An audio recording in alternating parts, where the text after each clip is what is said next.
Alrighty.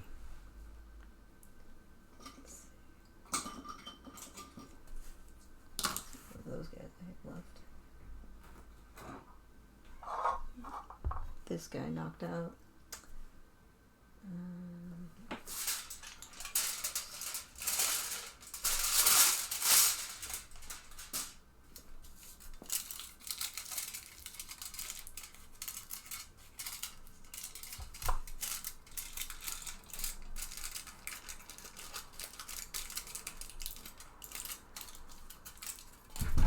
No, come on.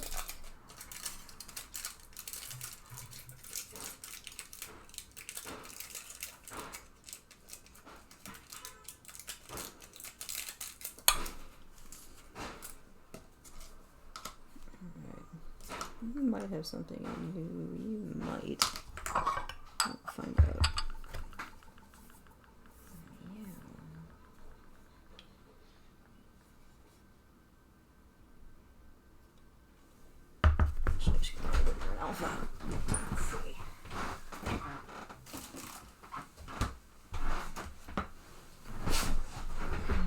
Gotta get all my adhesives.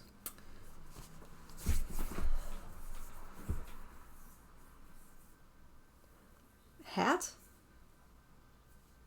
Oh, what didn't arrive? Man. Neither the steel wool that I need to make my own wood stain, nor the acrylic paints that I needed. So pretty much more or less everything I needed for that great T-Rex head I didn't get. And we actually tried running out today to the stuff within walking distance to see if I could find either of those two items. And no, I could find washable poster paints, which are not quite what I was going for, and really high quality good steel wool that doesn't rust, which is literally not what you need. I would need something that rusts to make iron acetate. So yeah, I'm going to work on that T-Rex project a little bit, but I'm back to some of my backup things while I'm trying to get all the supplies I need. So it goes. The world is a vampire. How are you doing?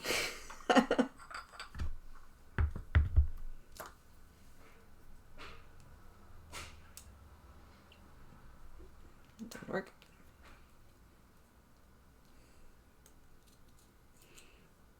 Oh man, that dried gross. Well, make it work.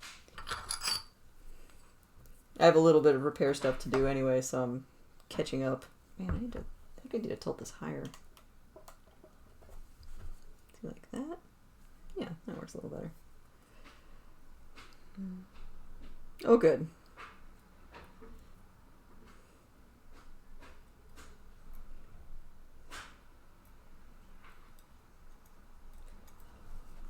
We still have hazy wildfire skies here, but they're better today. There's more blue showing through and less just white haze in Chicago. Which, of course, is a million times better than the West Coast, but it's still pretty depressing.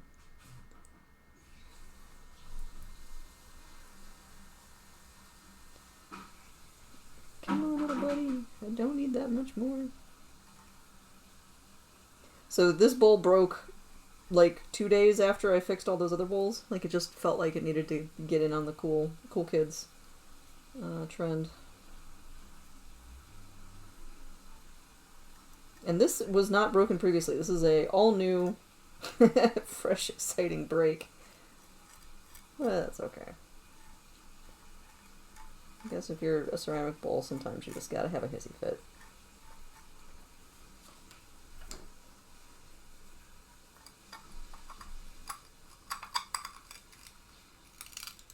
There we go.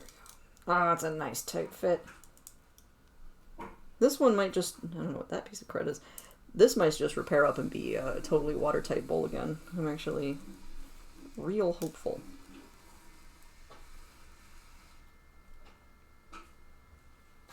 I can see a secondary crack, but I'm not going to try and fill that in. So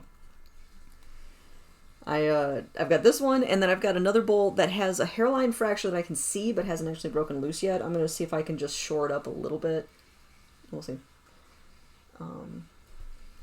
In delightfully fun news, I have been digging through all of my old supplies to see what I can use for streaming projects and things of that nature. And I found my old ceramics stuff from college. Oh man, I'm so excited. I have so much good stuff. The bowl specifically, no, this is a set of 4. We use them for all sorts of stuff. They're great. Their story is that they are pretty. And no, I'll open for that. Oh no, go back, little thing I broke. I don't know if you guys can see. Nah, it's a little dark in there. There's a tiny little flaky sliver that I think is going to go back where I want it to. Okay, yeah. Oop, I glued 2 fingers together. It happened. Woo! There. Okay, so this bowl is good.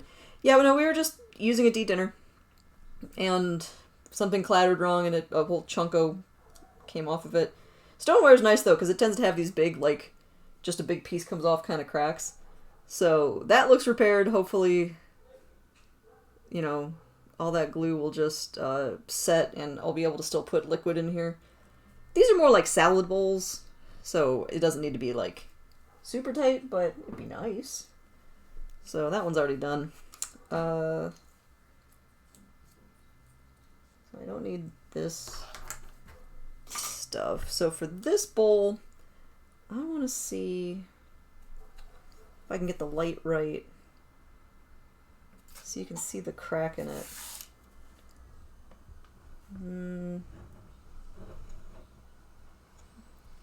Nah. Oh, there. Just barely, kind of by the whitest white shine, there's a big crack. So this one, I was just using it, and I was thinking about broken stuff, as I do.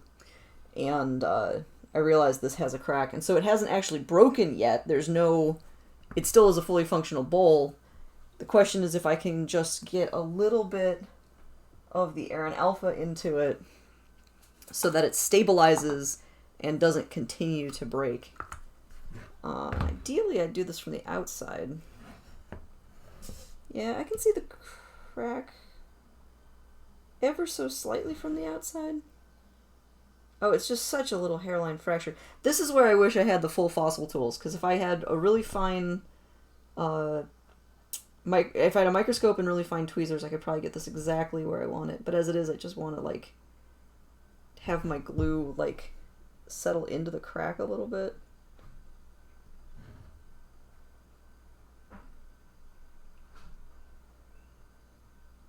Well, the good news is I think it's capillary action is actually working because it's soaking in a smidge.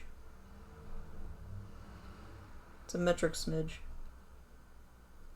Yeah, I can see the crack along the outside there, so up along here. Oh, what a pain.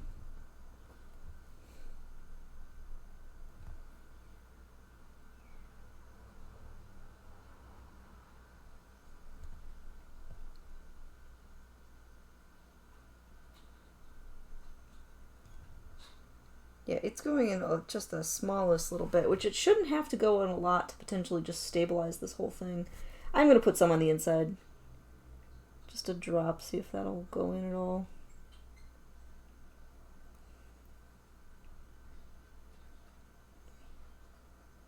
Because if I can get that to soak in, then this one just will not break for a longer amount of time. At some point it will, but...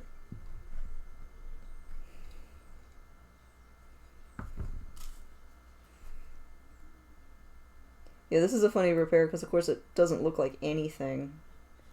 But stitch in time, all that.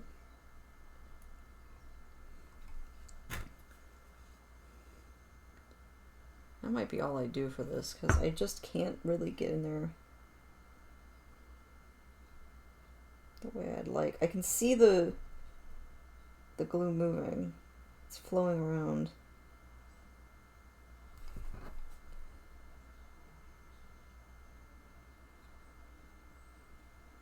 There's one kind of chip out. Let me see if I can get it to actually pool there. Oop. So sorry. Oh yeah, I put it on that spot and it just disappears.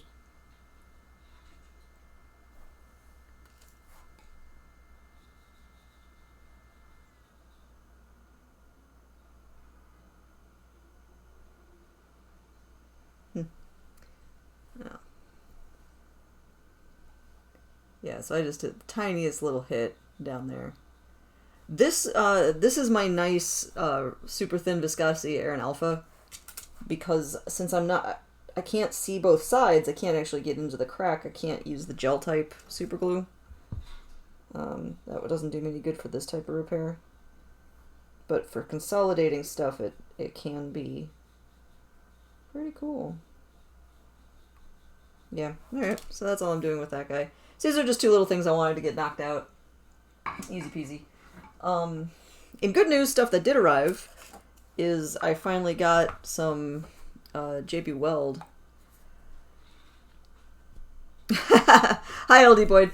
My cooking is usually not too gross, although it can be kind of funny occasionally. But no, today's just repairing, tinkering, kind of prepping some projects.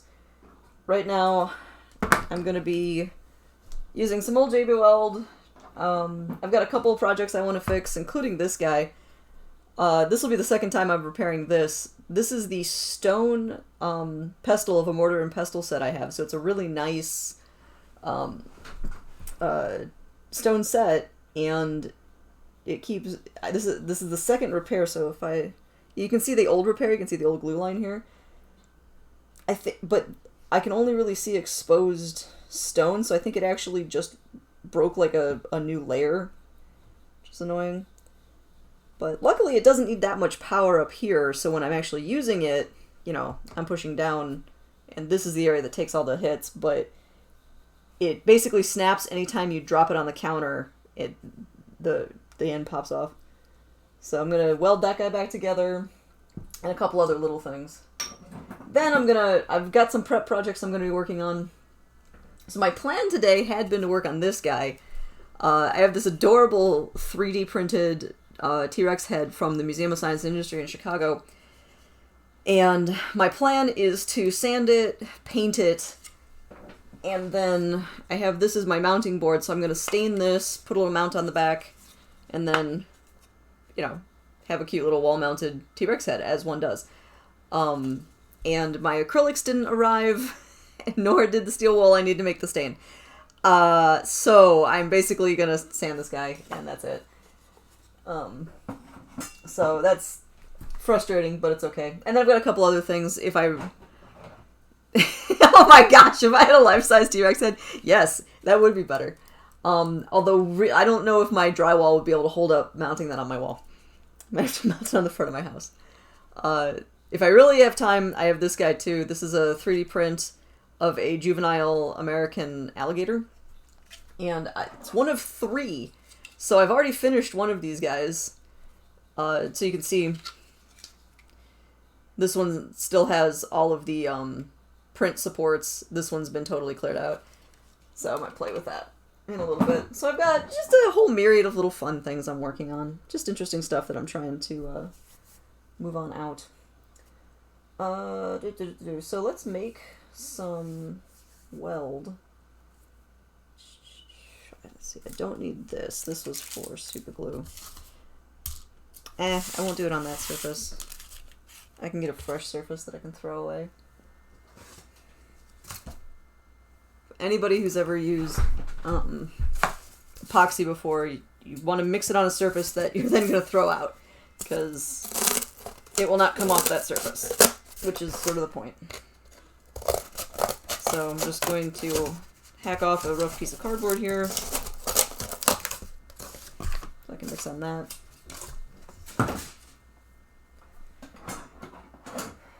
And I have a old chopstick, which is clearly the best mixing tool. Old chopsticks are just phenomenally useful. Let's move over there. Can you guys see more of my work surface? Yeah, that's a little better. So this is brand new JB Weld. I'd actually tried to do a welding epoxy project the other day, and my epoxy was so old that the hardener basically didn't function anymore, and it was a bit growed. And so now I have nice fresh epoxy.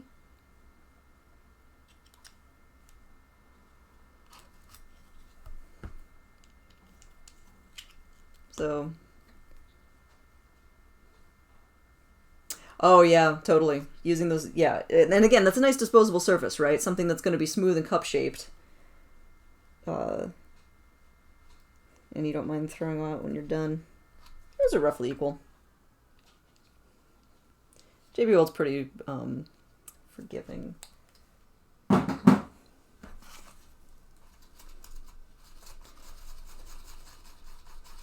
I like the classic two-part epoxy that's like clear stuff, but JB Weld is fun for heavier things. So in this case, you know, marble gives me a little more to work with. Okay, so those are pretty well mixed. That's a big fuzzy on my chopstick. Yeah, that's a good bit. So I'm actually, before I put it on my nice marble thing, I have this measuring cup that I tried to repair last time with my bad epoxy, and you can still see some of the old epoxy that didn't really want to set correctly on there. Let me file that a little bit. This might be a terrible noise, so sorry if this is really obnoxious. Move that out of the way.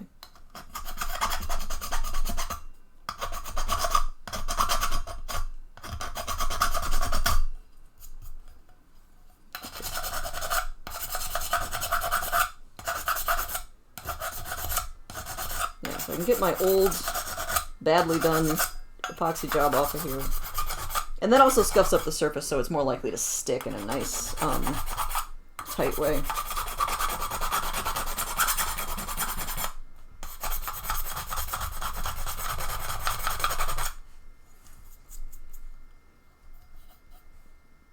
I could probably stop, but let me get a little bit more of this off.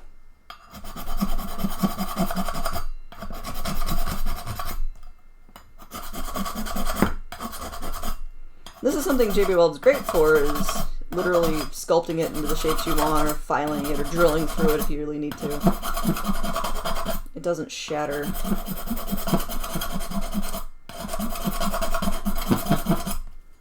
Okay, so maybe a little bit more, but that's a way better work surface now. Be nice to have this half-cup measuring back. So.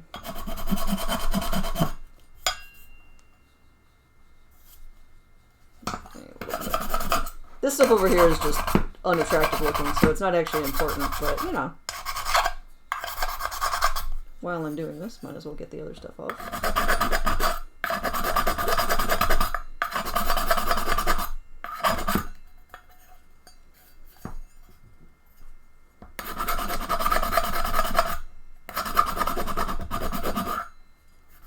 Alright.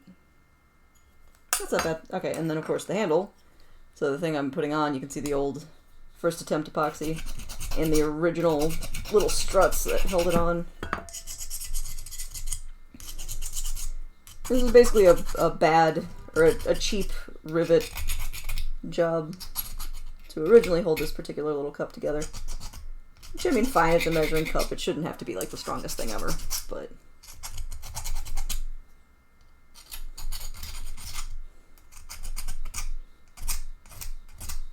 Yeah, getting in here is a little bit tough because of those little rivets, but I should be able to get this filed enough that I can at least get stuff to adhere. It doesn't need to be perfect. Okay.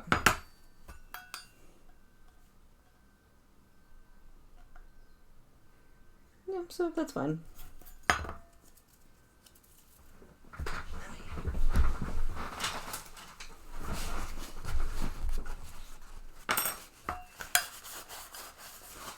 Okay.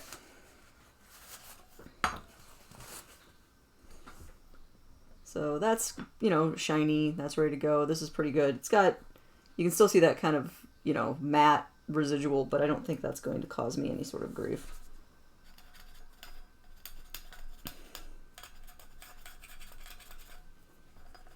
There's some sort of shmoo on that. I don't know what that was. Anyway.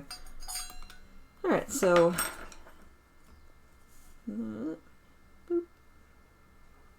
That's probably a ton. That's like a massive ton. That's okay.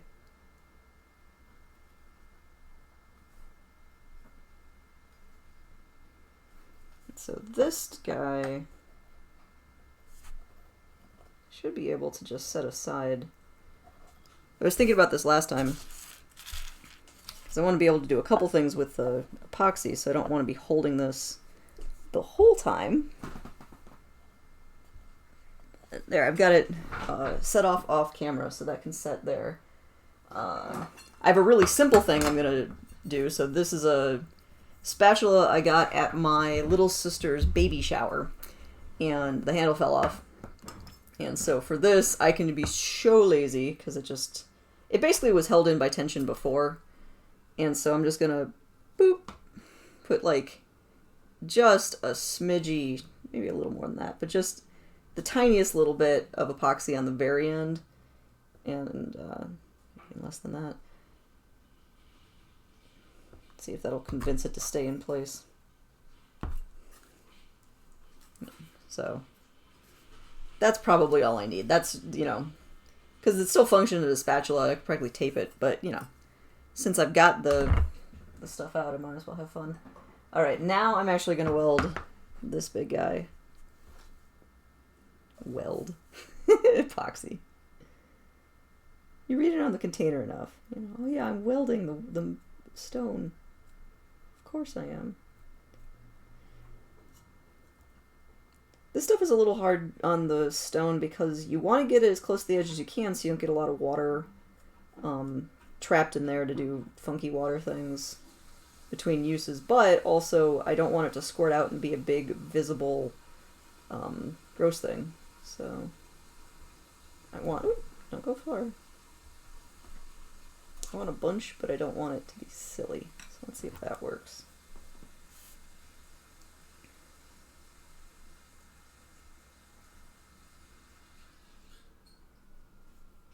Okay, it's not humongously squirting out the sides, which is what I want, but I can see it a little bit.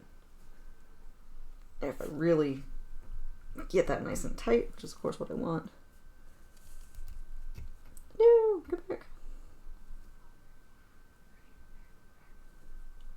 A little too much twisting action on my part. Alrighty, so that's on. And so now I can lift some of the extra off. And this is hard because I don't want to wipe it, I want to lift it. So you kind of grab it and lift upwards so I'm not smearing it all over the place and making the staining worse.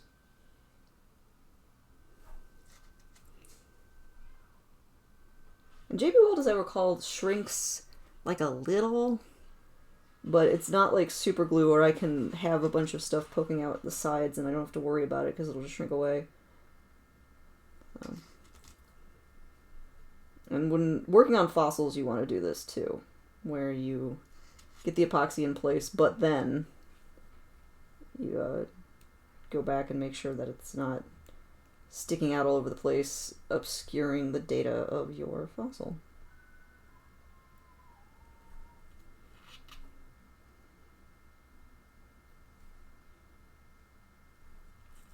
I mean, sometimes with a fossil you just have to use so much epoxy because, a whole chunko is missing that of course everybody's going to see it, but, you still want to take the second to, like, smooth it out and make it attractive. At least not distracting. That's pretty much done. Toothpick. This also helps because I don't want it to stick to whatever surface I end up setting it down on.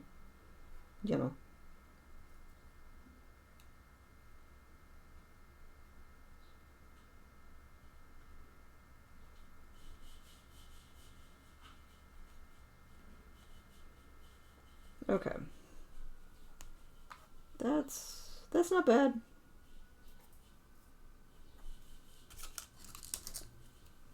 So hopefully this will function. So it's like, a little under 10 minutes for it to set in a decent, basically done way, but then it's, at least 24 hours before you want to test it. And you want to give it that much time to totally cure.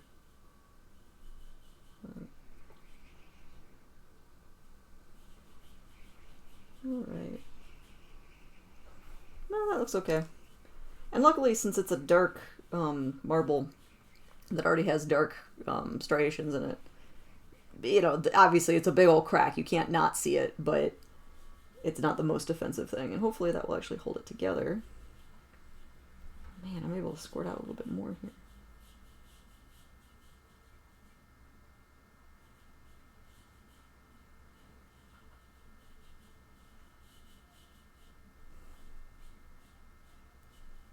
Yeah, that looks fine. Okay. So that's back together. Nice pestle. Oop.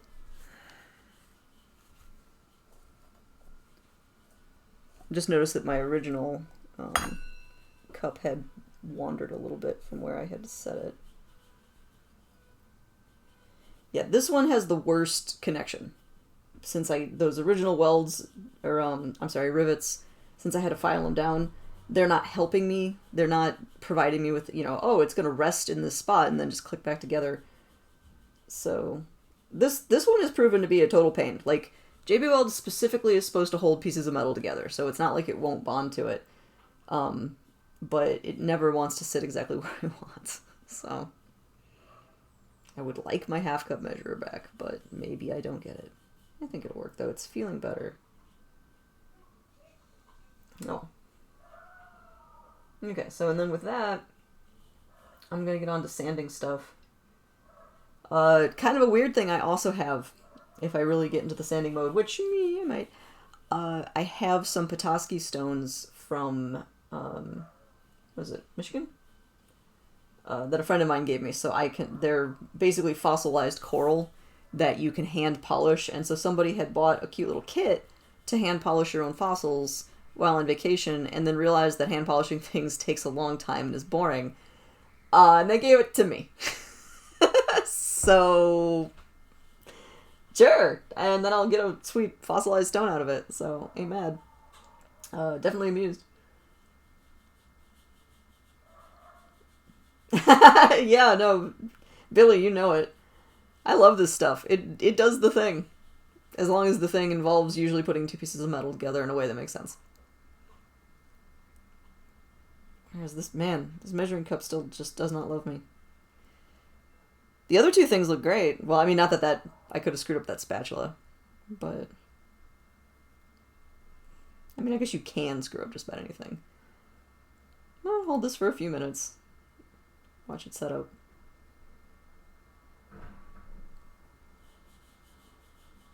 Because, yeah, I got my 3D print to sand. I've got the Petoskey stones to sand. And then I've got my cute little 3D model to just rip apart. Like, it's got really fun when you start finishing up a 3D print, because the supports are huge and kind of soft and easy to grab. It's the detail stuff at the end that's a little tougher. Maybe that's starting to go. Come on, buddy. Everybody's got other things to do. Become a cup again.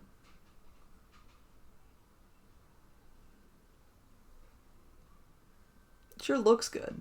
Like, this looks right. Let's see, I've got 128 on my clock. So, given that I've already been letting this sit for some time, this should be set probably within the next 2 to 3 minutes. So, 1:30 or shortly after my time. So, that's alright. And then I was mentioning to Shard Mom earlier, I didn't get all the supplies that I wanted to work on today.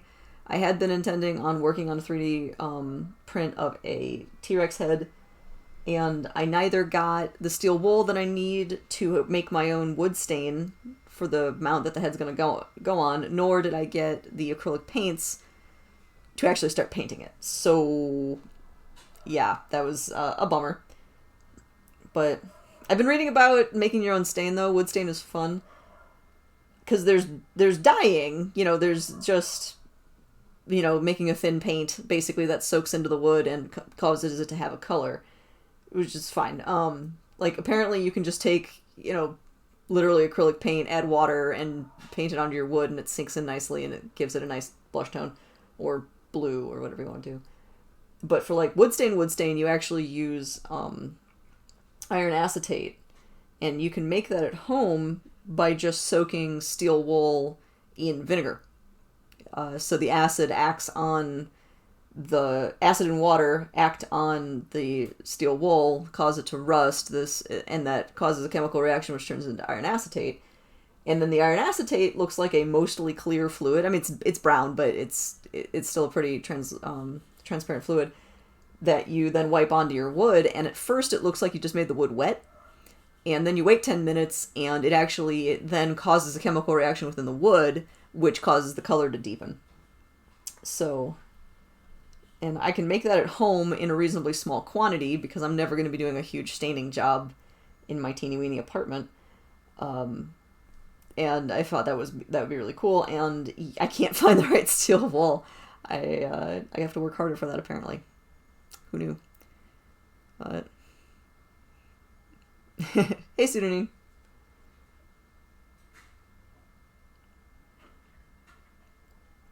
Oh, cool thing if anybody ever wants to try making your own stain. The color that you get is sort of a silvery gray, which is really the color of aged wood, more or less.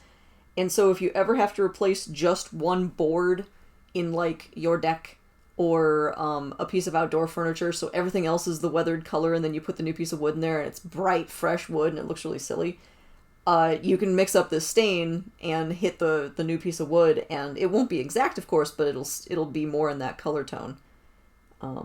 So, thought that was fun. And in this case, I mean, I could just leave it as the fresh wood color and it wouldn't be bad, but it's also an excuse to do weird stuff with chemistry, so I'm not gonna say no to that. That sounds way more fun to me. Yeah, I found a cute website that was talking about the pros and cons of making your own stain.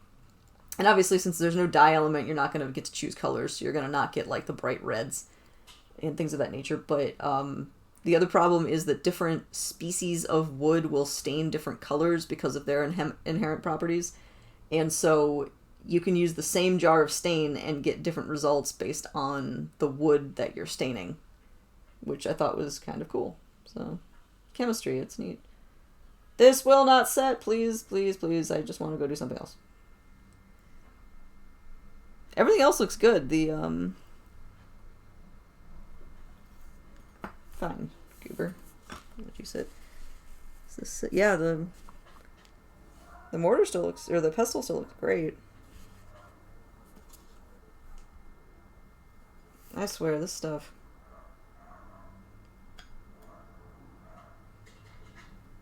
I don't ask for a lot. I just ask for a half-cup measure.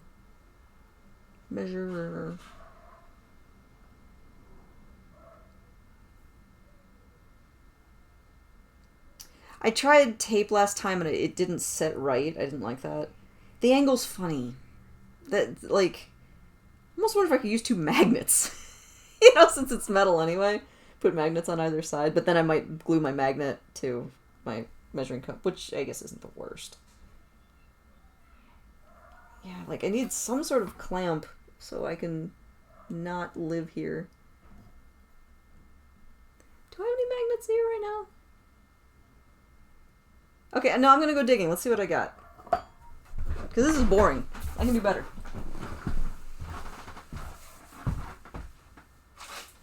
You guys...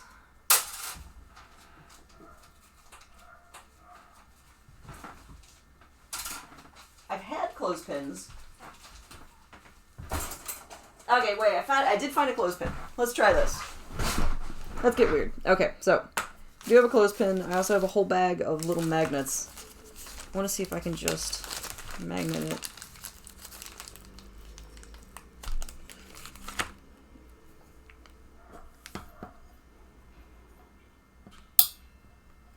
Well, the magnet sticks to the basic surface, so that's already on the right path here. Is that actually just... Oh, dude, I might be able to do it with one magnet. Alright, so I've got my one magnet back here, and it's strong enough that it's actually holding... Yes, everybody knows you're there, thank you. Because I don't want to put a magnet on the inside, because you can see where the original rivet holes, there's fix coming through there. But that more or less is doing the thing. holding it a slightly different angle. Trying to get... So you can see it's kind of lifting up the back there, which I don't love. Might be able to just adjust. Ooh, I love that. Nope, I love that. Okay, well, shoot, yeah. That, I believe, is our answer. And for me to stop playing with it so it doesn't keep rolling around, obviously. Okay, so can I set it down over here? Nope. Okay, that... How about... I gotta figure out how to, like, how it can be at rest without moving too much. That looks okay? That looks okay? Okay, I'm setting this aside, and I will not screw with that. But I think that's it. I think that has done the thing. Okay, magnets. Sometimes the answer is magnets. Cool. DL, thank you for the push. Alright, I'll move that out of the way. So with that, I think that's all the repairs I was going to attempt today.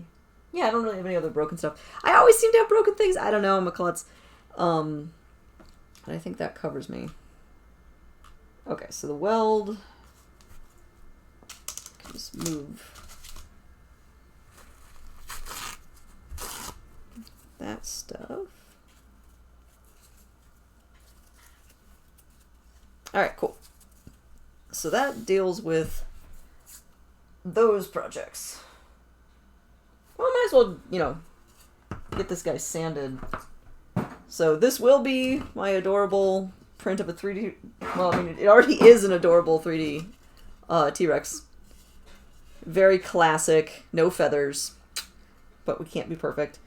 And so all I really need to do is you can see how shiny it is, and you can still see some of the texturing from the original print job. And so to get paint to stick to this, you want it to be sanded just a bit. You know, just rough up that smooth plastic so that the acrylic has something to actually bond to. I was playing with the idea of maybe trying to get, like, glass eyes, but I don't think I'm going to go that route. The aperture that they've given here is real small, so I'm not going to try and get glass eyes for that. And then the teeth, I want to file a little bit. You can kind of see this rough scalloping.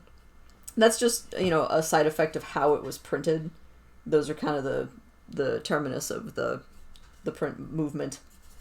So let me get a little bit of sandpaper out. I'm going to use a nice rough sandpaper to start with.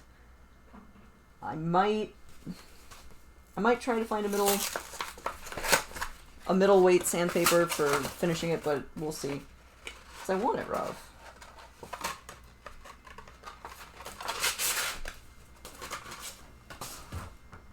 Okay. Do not need this whole sheet right off the bat.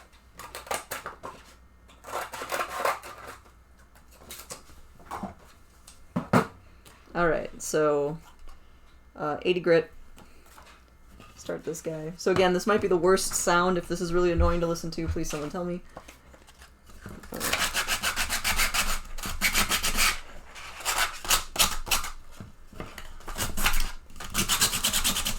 The good news is this is nice soft plastic, so it just like gives up as I do this. So that's cool.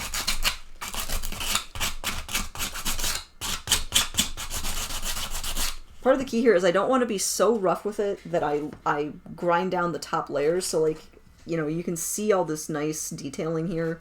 I don't want to lose this. I don't want to make it the whole guy smooth.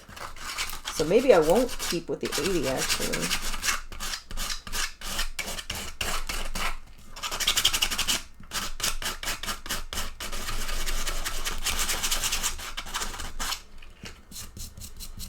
Oh, that already looks good, though.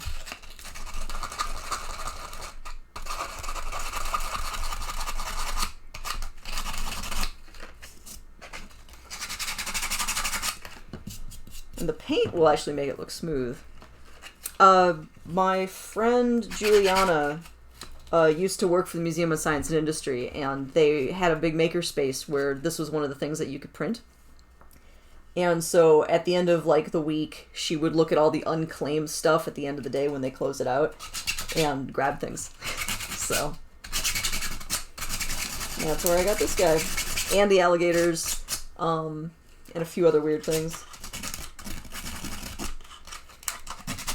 Because I think people would go to the museum and want to, you know, set something up with the 3D printing because it's way cool, but then get bored and not wait for the whole dude to print out, you know, or, oh, we'll come back, and just didn't happen, so. Which is reasonable.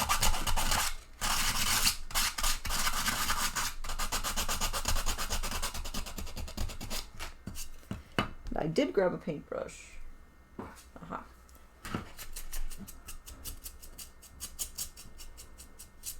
So, I love this paintbrush. I've been so bad to it. It's like full of old glue and all sorts of weird stuff, so it's the perfect thing for every single project. Except maybe painting. Alrighty. Yeah, actually this 80-pound grit's fine. It's a little rough. Well, you know what? I say that. Let's try something else. Let's try a 180.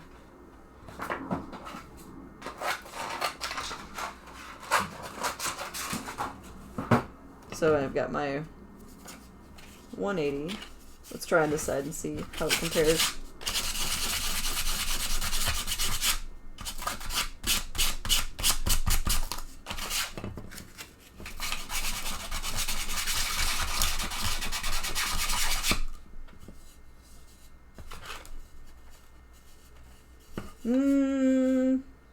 Yeah, I'm gonna go for the finer grit.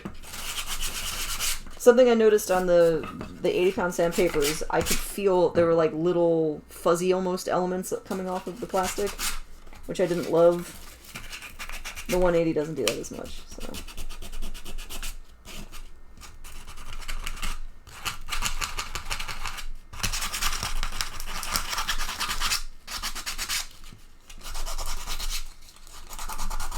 So I have this nifty little holder that will put my sandpaper into a flat surface, so if I was actually doing, like, sanding a flat surface and I didn't feel like using a power tool for some reason, I have a cool little holder, but that so doesn't work when you're trying to trace out the musculature of a neck.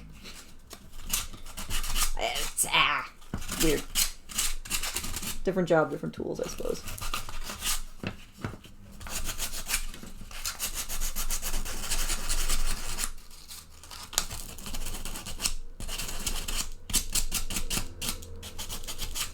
I don't have to make this completely uniform, but of course it's better if the overall surface is a little more uniform. Then the paint will stick more evenly. I considered just leaving it shiny. It does look kind of cool, but I really wanted to paint it. That's fun, so finish it out.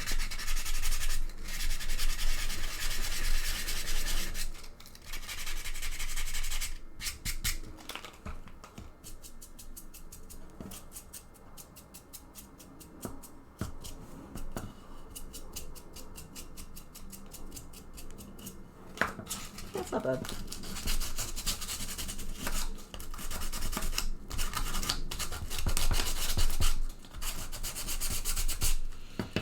And then the alligator skulls I will not be painting.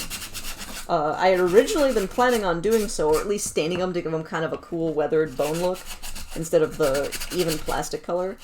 And then I discovered they're made of glow-in-the-dark plastic, and so no, I'm not painting that. They glow in the dark. It's way cooler than I anticipated. So, I'll clean them up. And I have a couple ideas, because now I have 3 of these alligator skulls. I'll put one over here so you guys can... There we go, he's so cute. You know, I've got 3 of these guys. So the question is, what do I do with 3 identical juvenile American alligator skull models? And I mean, what wouldn't you do? So, I don't know, I might give them away as presents. I might do some sort of cool thing where I mount them all together. I could see having like a wall mounting with the 3 of them. I haven't really decided how I want to treat them yet.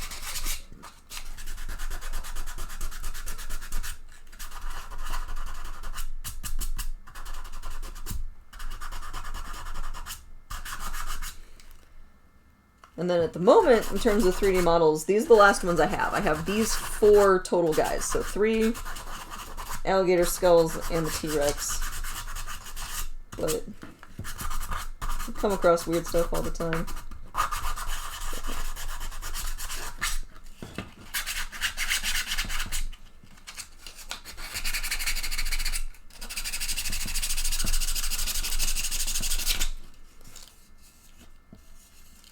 Man, this is, it feels great. So, freshly sanded surfaces, right? They have kind of a velvety, nice feel to them. At least if it's a fine-ish grit. And so, up here, you can kind of see there's the banding from how the plastic was laid down. You can hear it. Back here, it's way quieter. I've really gotten rid of the distinction from the printing process, which I'm very, very happy with. It's actually super duper what I want. But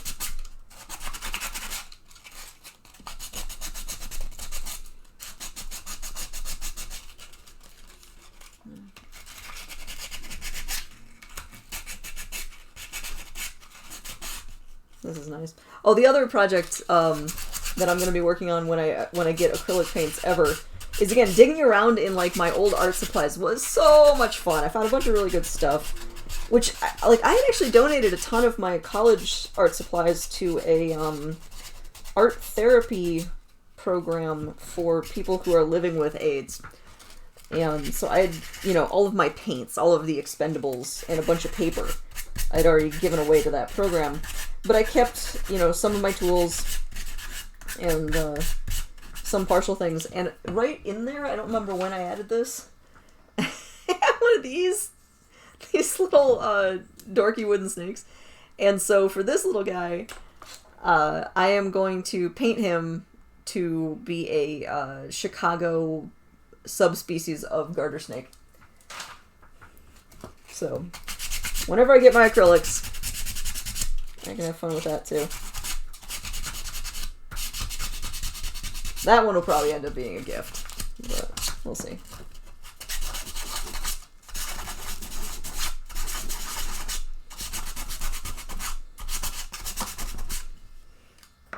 I have known personally both a Plains garter snake and a Chicago garter snake, and their patterning is noticeably different. It's pretty cool.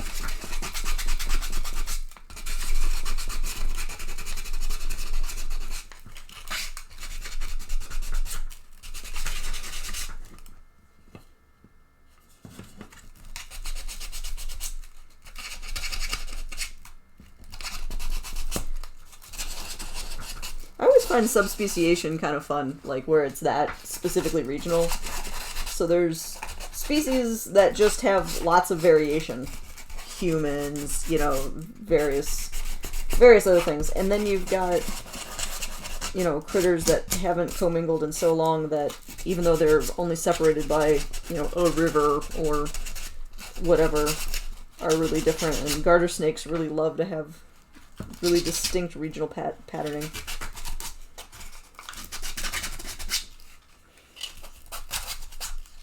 Okay, I think that's going to be okay. You know, I've got, you can see a little bit, you can still see some of the patterning. Ooh, I don't want that on my keyboard. Hold on. I definitely don't need a bunch of plastic dust in the keyboard of my laptop. But I have extra plastic wrap from when I'm doing taxidermy. This makes the worst noise. Hold on.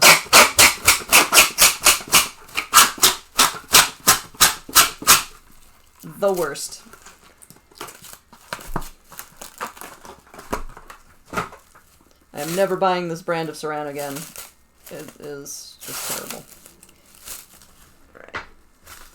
But once I get it off the roll, it can effectively protect my keyboard from having crap still on. Alright.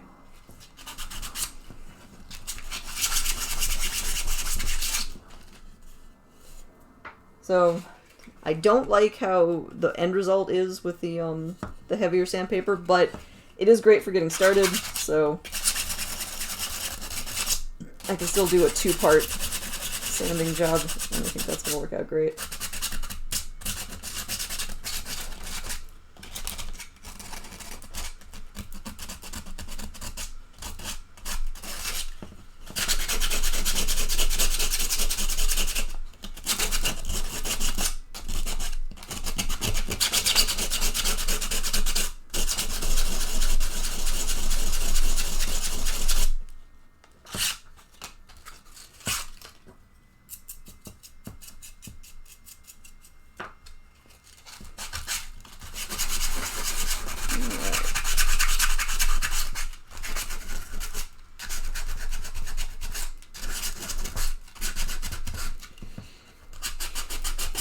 You know, there's actually a makerspace not that far from my place that I've never been to. I've gone past it a bunch of times, and I know people who go to it. I should see if they have any cast-offs that people didn't take with them. It's kind of fun.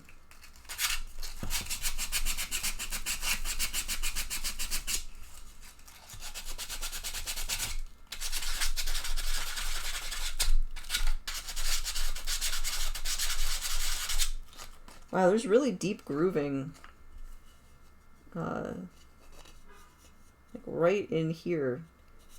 That's a weird print artifact.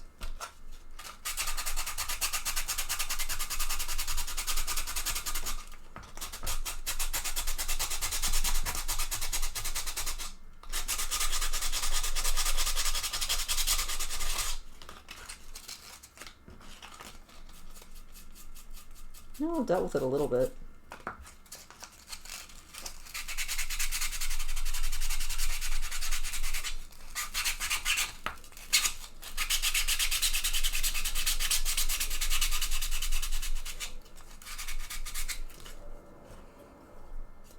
I have to say, a sanding project like this is the best and worst thing to do on a live stream, because again, I can't imagine the sound is fantastic, but me sitting here doing this by myself is way less interesting.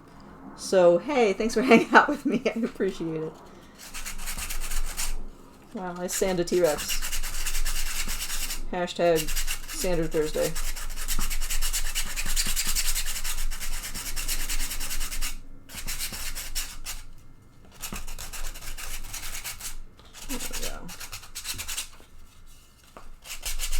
It is sort of delightful to see the difference between this really basic, you know, reductionist, almost cartoony T-Rex model and the, you know, the skull made from an actual 3D scan of a real animal skull. Just so much difference.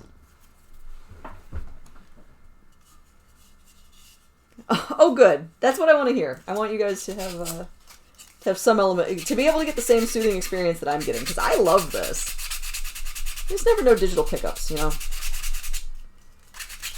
But this jaw is coming out real nice. I really like it. I might actually have to get some of my fine metal files to see if I can get these teeth a little sharper, actually. Yay, ASMR. A friend of mine was telling me about how there are just videos of, like, YouTube videos, pre-recordings of people knitting, so that you just get the rhythmic clicking of the knitting needles, and it's just the most soothing ASMR experience. So...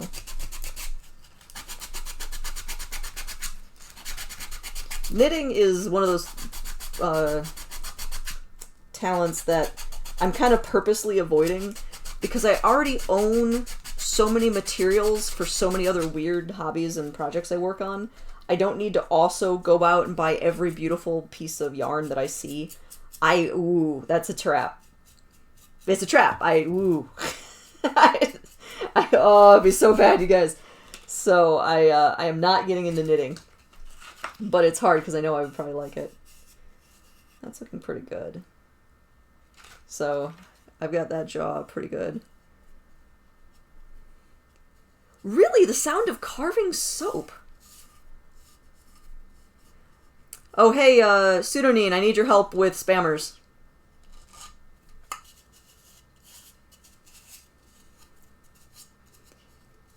Yeah, carving soap I think would also just be nice because in the end you still have soap.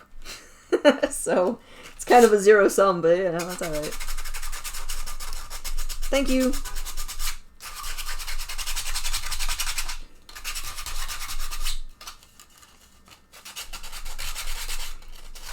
So what is that?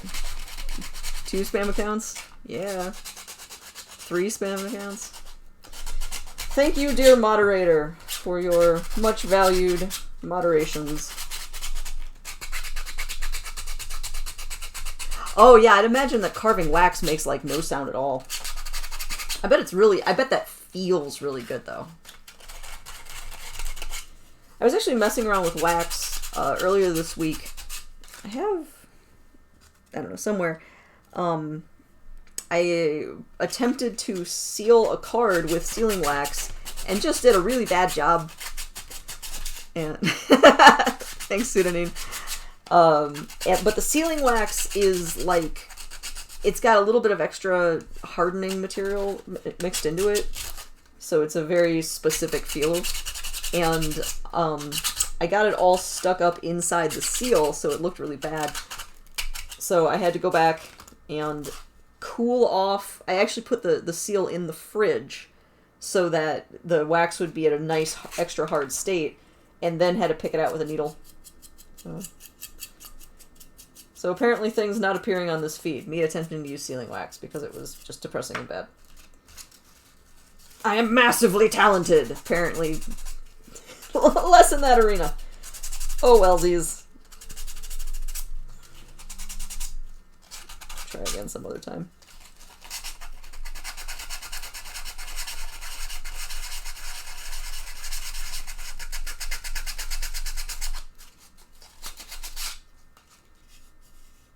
Oh yeah, that's really nice. Wow, yeah, what a difference between the areas I've sanded and the ones I've yet to get to. Delightful.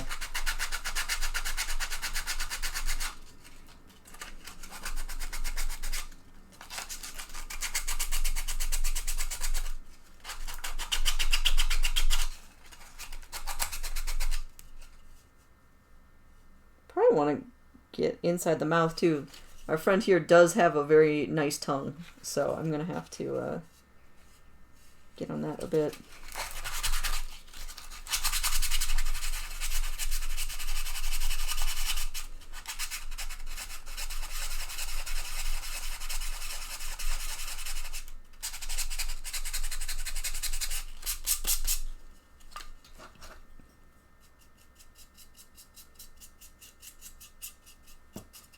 Yeah, so I can still see a decent bit of the printing striation across there. I don't know if I actually want to go far enough that that completely disappears. I don't think it's too bad.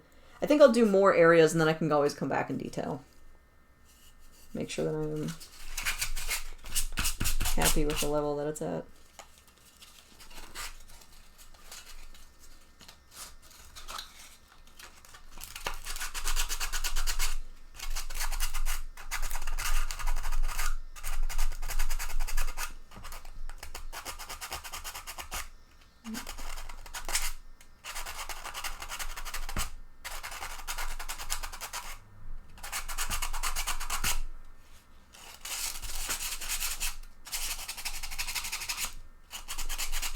So that's actually the second feed now where I've had that exact spam message come through. So apparently that's now a thing on Twitch. That's annoying. But that's okay. For the most part, the community is actually pretty darn nice. So I'll take it. It is the internet. Weird stuff's gonna happen.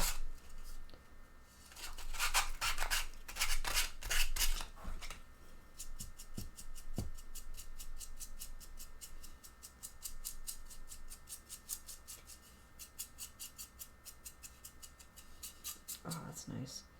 Okay, getting into the detail of the eyes is going to be a treat. That's pretty detailed.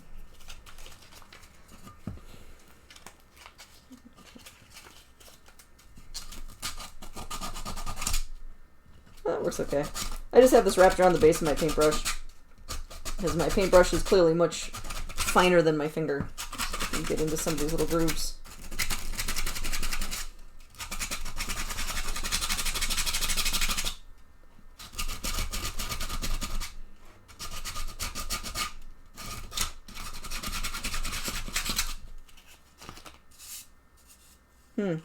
That's interesting. Okay, can you guys see kind of the scrape marks, the loopy scrape marks?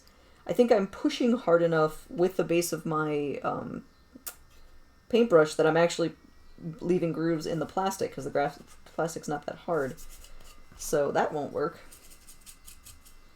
So back to my big blunt human finger. Okie dokie. Yeah, and those just disappear right away, but... it seemed like a good tool. I was wrong! Oh well. Okay.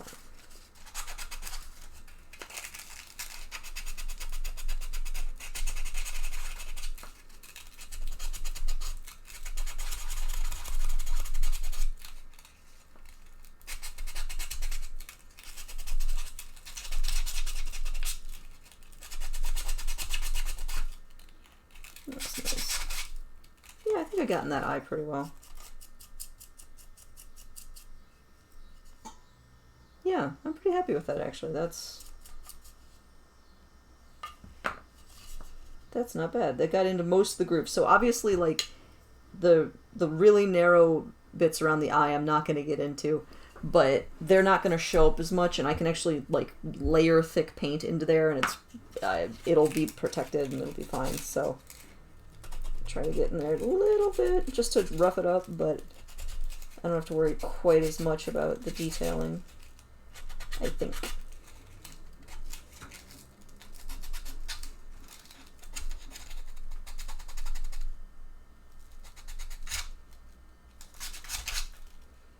I really wanted to get into this big eyebrow ridge though, because that will show up a little bit more. And I did that pretty well.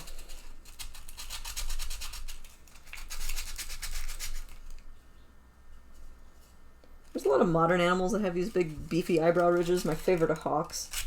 Like when you're skinning a hawk for taxidermy, you have to skin around those ridges because they actually have a cartilaginous protrusion over their eyes. So they basically have built-in baseball cap visors over each eyeball because when they're flying, they can't actually shade their eyes against the sun as they do in cartoons. So instead they just have a built-in visor over each eyeball. And those do need to be individually skinned out. Alright. Yeah, that side of that face is looking pretty good. I'm gonna get down to the end of the rostrum, but yeah, so untouched and sanded. What a difference. So shiny. Definitely not shiny. Exquisite. Okay. I'm back to the 80-pound sandpaper up here just to get it started.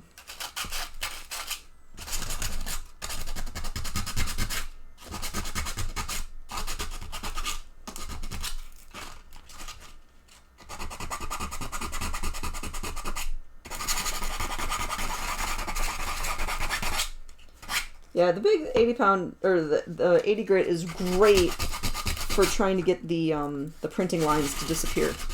It's not really great for the detail work, but that's like literally obvious, I suppose. The whole point of having different grits. Oh, that's really nice.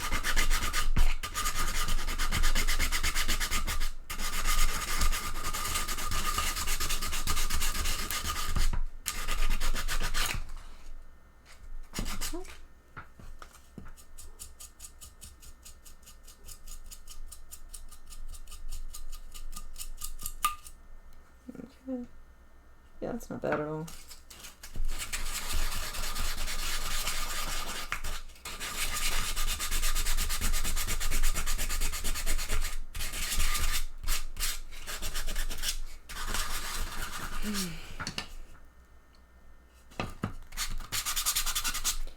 Oh, so here's a fun topic if anybody has opinions they'd love to share. I try to order takeout about once a week at least these days. I used to do it way, way more often, but now because of doing a cooking feed on Sundays and getting a farmer's market CSA and things like that, I tend to cook a lot at home. I also don't have a commute, so yeah. But I really want to support my local communities, and we were talking about getting takeout for tonight, and I have no idea what to have. And so obviously I don't necessarily expect people to be Chicago local, but if there is a type of food I should go seeking, or anything that you guys think would be interesting that I can see if I can find in Chicago. Luckily, I live in a I literally live in the most diverse zip code in the United States, which is pretty cool. 60625, look it up. And so I can get a remarkable variety of different foods in my area, and it is pretty great. Obviously, because of the global crisis, we've lost some of our local businesses, which really sucks, but a lot of them are still there. So right around the block from us is a fantastic Persian place. So we go there some regularity. Pretty good pho place. So there's a couple different Vietnamese pho things in the area. Mexican food up here tends to be specifically from the state of Michoacan. I probably won't get Mexican food this weekend because this weekend is Mexican Independence Day, and so all of those places are going to be swamped and they don't need my business. But, you know, something to keep in mind. What else have we seen up here? Colombian. There's a Colombian place. Really? Polish food? There's some pretty good Polish places around here. There's a hilarious chain in the Chicago area called Red Apple, and it's all-you-can-eat buffet style, so I don't know how they're doing these days, but they're pretty good for Polish. Man, yeah, I haven't even looked in a minute. Okay, I can see if I can find a good Polish spot around here.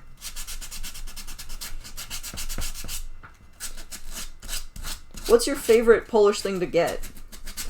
If you can get anything. Because I like a lot of the classic sort of things. I do like cabbage-based food. So, which is a lot of Polish food. I like a lot of Polish soups. Like, most of them are just really good. Okay, that was pretty good.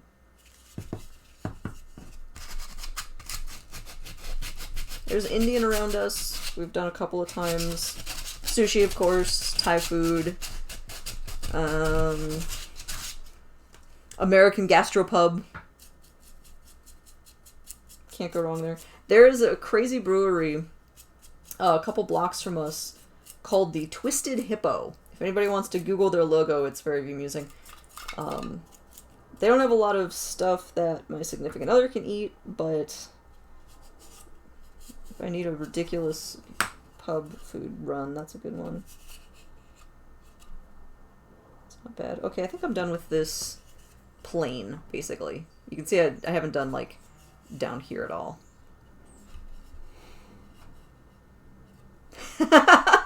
Okay, no, yeah. That's more or less how I think of most Polish food, is would a old Polish person put it in front of me and go, eat, eat!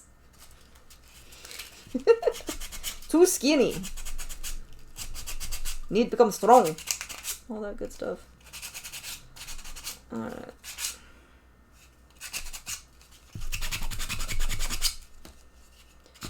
There used to be I think it was a Serbian place not too far from here. Unfortunately, they didn't make it through lockdown. Neither did my favorite Lebanese place, which was a real bummer. They were great.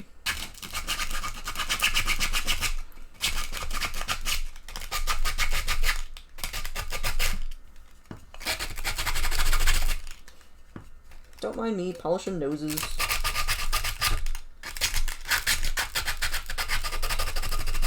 Oh, for my taxidermy on Saturday, in that case, I did get a lot of the stuff I needed to get. I got my sculpting clay. Ooh, Puerto Rican food. Get them plantains. Plantains and deep-fried meat. Our old neighborhood was better for Puerto Rican. When we were in Humboldt Park, man, that was the jam. Yeah, actually, that might be an excuse to go back down to Humboldt Park and see if we can get some of the good old Puerto Rican stuff, or Cuban. But anyway, for taxidermy, I got my sculpting clay, so I can now sculpt faces and heads, which I'm pretty happy about. I have my cotton. I love my cotton. I just keep touching the cotton. I found a really good supplier for raw cotton, so that's been a dream. So I got my good cotton, and then I've got now 3 gauges of wire. None of them are exactly what I want, but not bad. So, and one of them, the one I got most recently, is actually a little finer than I wanted, but it's a pretty good wire. So for making something as small as quail, I can probably get away with a pretty fine wire. So, because my goal for those little quail is to do a cute little diorama of the 2 of them standing together. Probably touching, because button quail tend to, like, huddle up. You know, so you have 2 little button quail heads, and they're looking off in different directions, and their little butts are touching. If you have, like, 6 button quail, they merge together as to one, like, quail. It's so cute with all the little heads sticking out, because they just let their feathers intermesh with each other. And they're very, very cute, and it's incredibly cozy. Basically, everything that Chinese crested quails do is cute. I'm very good at cute.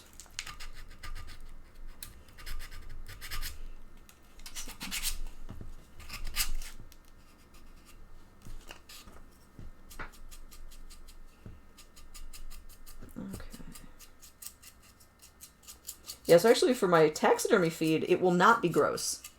So.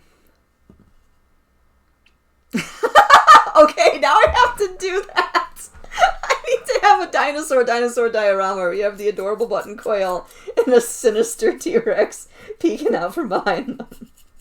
Oh man, I wonder if I have any other models. I gotta look. I gotta see if I can set that up. That could be pretty funny. You know, your extant and extinct birds, one hunting the other. Dinosaurs. Theropods. Extant and extinct theropods. In one diorama.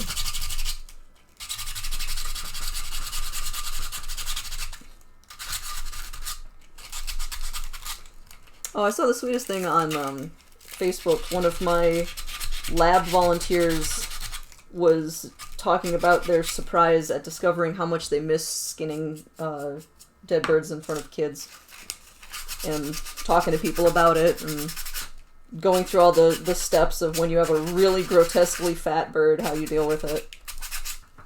Because my one volunteer was absolutely cursed. They always got the fattest fat birds. Like, good job, little bird, living life, eating whatever it was you were eating in life. And these are window killed wild birds, so you don't know what you're gonna get. It's just whatever smacked into a building. And they always got the really, really plump, successful ones, which, oh my gosh, fat birds are the worst to taxidermy. You just get grease on everything, and they rip, and they're just a nightmare. And they were talking about how much they miss it, so I'm not the only one who misses my lab. Which is very sweet, but very bittersweet too. Multiple sweet flavors. I don't know how much you get here. I can push it this way. I've got a pretty substantial pile of shavings going on here, so definitely getting a lot off of this as well as scuffing it, which is pretty cool.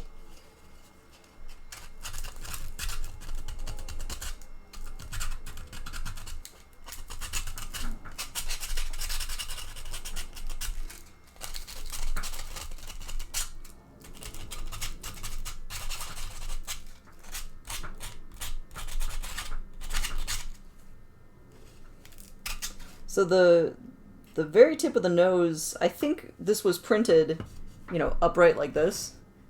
I don't know if I can... Yeah, okay, well, anyway. Ha! Anyway, I think it was printed in an upright position. And, you know, so all of these, it's just bands. And so the tip of the nose was the last, like, circles of banding. And it looks so much better sanded down because it was real obvious before. So I'm pretty happy about how that guy's coming out.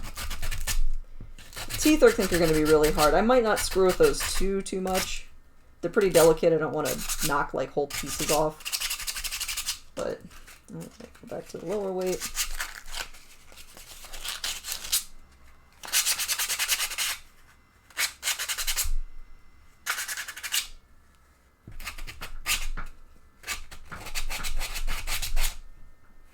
Alrighty.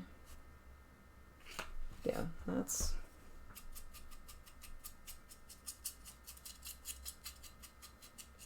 pretty nice.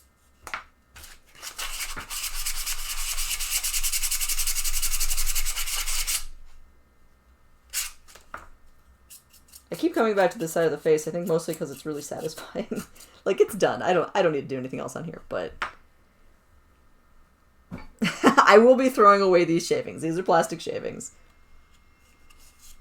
Like, you always get me thinking, I could mix them with something to make an interesting glue, but there's not, like, so if I wanted to, I could take these shavings, mix them with an adhesive, and then glue stuff onto this, and it would bond really nicely and look better, but I don't have anything I'd want to add to this. And when I'm gluing this onto its little mount, I'm just going to, like, just glue it on there. I don't need to do anything weird, so I'm throwing those away. Thank you very much. Do not encourage me. I keep enough garbage as it is. I may have literally started a garbage I'm keeping just in case box today. But it's a box. It's contained now. Because I'm a responsible adult.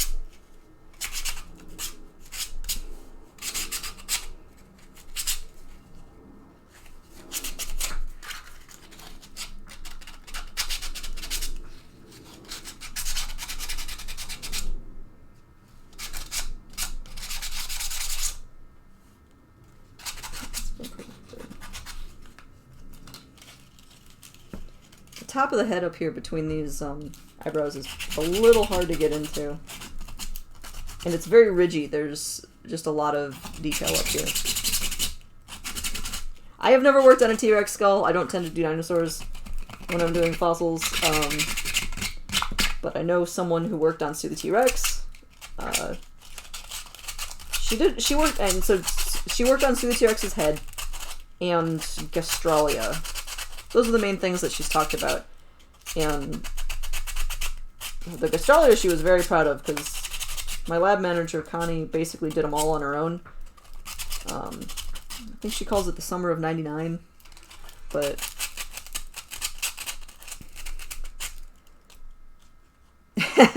yes, the box that I put the just-in-case stuff in was a box I kept just in case. It's the plastic nice little hinge container that had dishwasher pods in it, and I didn't need it because I have a bigger reusable plastic container that I put dishwasher pods in, and so I have this nice container that I immediately was going to throw away, and that made me sad. So I kept it for a couple weeks trying to think about what I might do with it, so I had it on the pile of things, and I was like, wait a minute, I can put the pile in the box, and then it stacks with other things, and that's way better. So yes, that's literally... yeah. I have a lot of just-in-case stuff. And let me tell you, I tend to use it. And inevitably, within a year of, like, doing a big clean-out, if I finally decide I really can't keep all the stuff I have, I inevitably have something that I got rid of. And I'm like, oh, you know what would have been perfect right now? That thing I got rid of.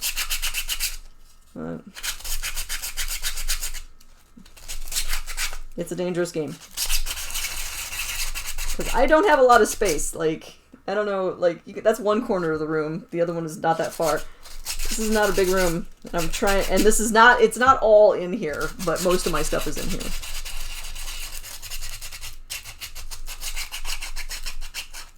Okay, yeah, so you know exactly what I'm talking about. Is those containers for the dishwasher pods are nice. Those are nice containers. I didn't want to throw that out.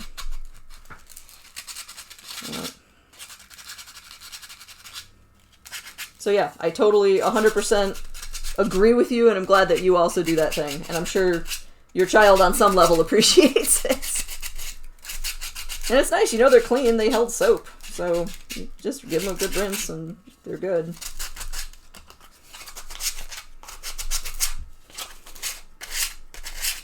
I've got all sorts of reused containers. I hate plastic. Plastic is just so excessively bad for the environment. And now that more and more of the stuff that people in the green world knew about, their plastic kind of really isn't that recyclable, and no one wants to do it because it's an expensive process. Like, you just kind of, if you can avoid buying things in plastic, that's best. But if you do have to just buy something that's in a plastic container because that's life, at least you can try to reuse it. Wow, paint them. Oh, that's kind of cute. Yeah, no, I like reusing stuff like that. Especially when they put time into it, like put a little hinge on it, and like they're actually robust, nice containers. There is a company in the Chicago region that I know goes into a couple other areas. I think Cleveland actually has them. Yeah, upcycling. I don't know if I'd do a whole stream on that, but I will definitely be doing things like that here. But have you guys, I don't know if anybody's ever heard of Farmer's Fridge. The Farmer's Fridge is a vending machine, and they have them all around Chicago, and I know they've got them in a couple other cities. But every single morning, they put new food into it, and so it's all fresh salads and fresh sandwiches and things like that. That, like, if you get a salad that has avocado in it, the avocado is not black. So, like, they have to update it really often. I did once buy a salad that had shrimp in it, so I have eaten vending machine shrimp and not died. I did actually tell people that I was going to eat vending machine shrimp to make sure that if I did fall ill, they knew what to tell the doctors. But the containers that you get out of the Farmer's Fridge are so nice. They come in all different sizes. Like, you can get a little snack size, you get the big jars.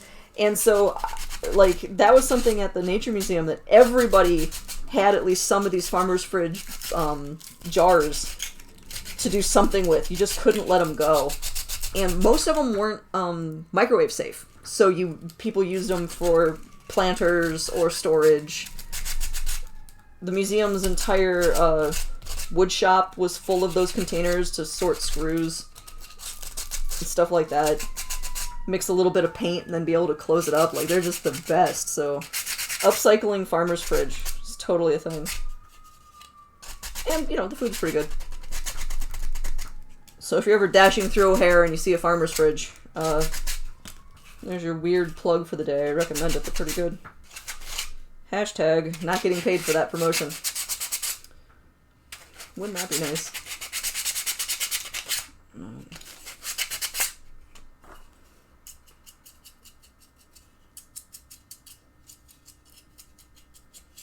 Okay.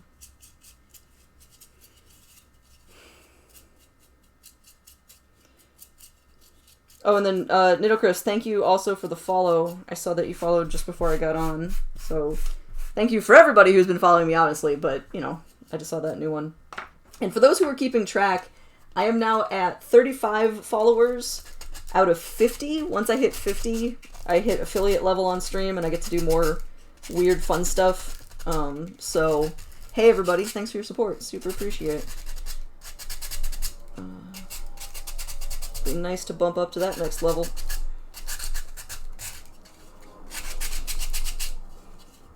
And I'm considering trying to stream 4 times a week. So right now I'm streaming 3 times a week. I am here Thursdays doing whatever the hell.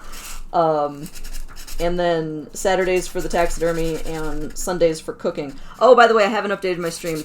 Cooking on Sunday, I believe I'm going to move to this time slot. I really like the 1 p.m. time slot. I was thinking 2, but sometime around then. But I was thinking I might do, because the taxidermy right now is evenings, so I do like 7 p.m. on Saturday. But I might do a midday, midweek taxidermy stream too. So maybe a Tuesday afternoon. I haven't really settled on that yet. But part of my reluctance, I guess, to commit to more taxidermy is getting specimens is much harder now that I'm not associated with a museum.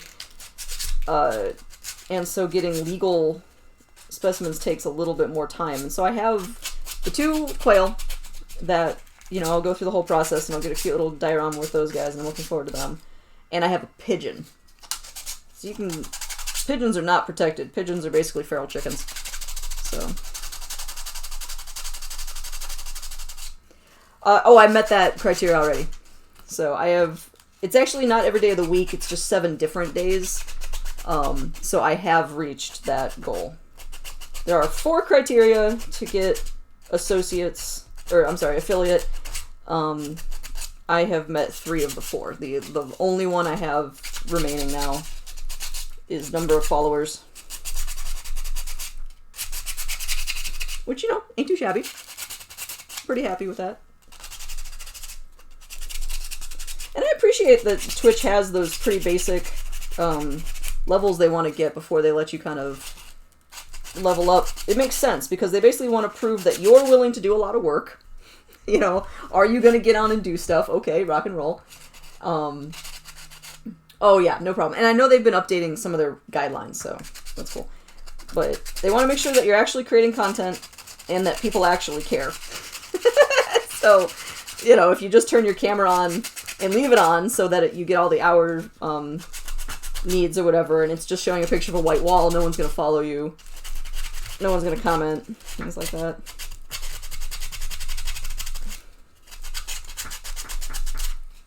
That seems pretty legit. Alright.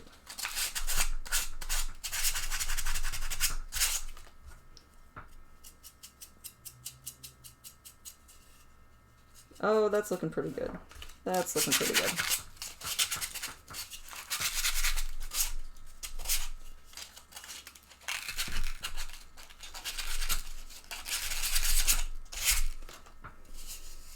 Oh, that feels great. Like, I don't know if you guys could hear that. This is really nice now.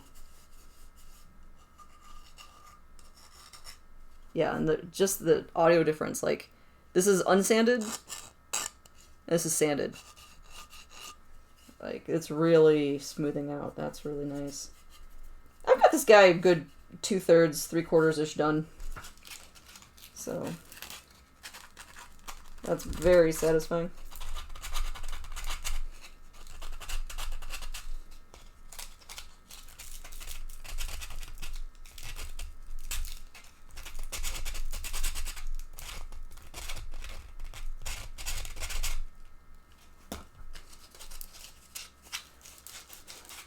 Okay.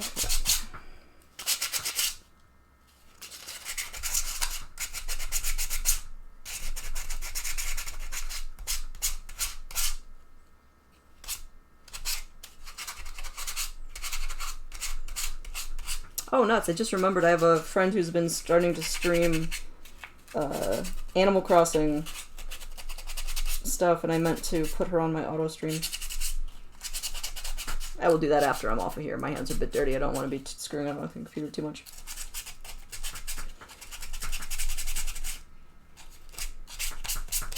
Okay. Yeah, so I basically need to do under the chin and most of this side of the face, but the top is looking real nice. I'm really happy with how the top came out. So that's good, you know. And then the side is looking pretty okay. There's still, like, along here you can really see some of these lines still. I don't think I'm going to keep grinding away to fill those in. They're deep enough that, that's just, you know, I think I'd just be grinding at it for so long, it's not really worth it. So, but yeah, so that's not too bad.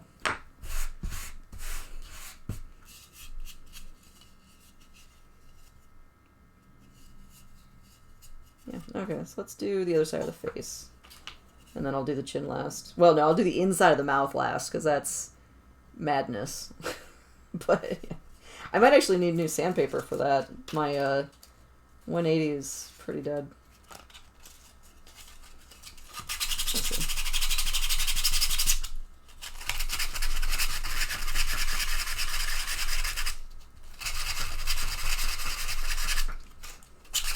Man, this is a project where actual circular motions make such a difference. If I just find myself sanding back and forth, there's lines, and it looks really bad. So, circular motion.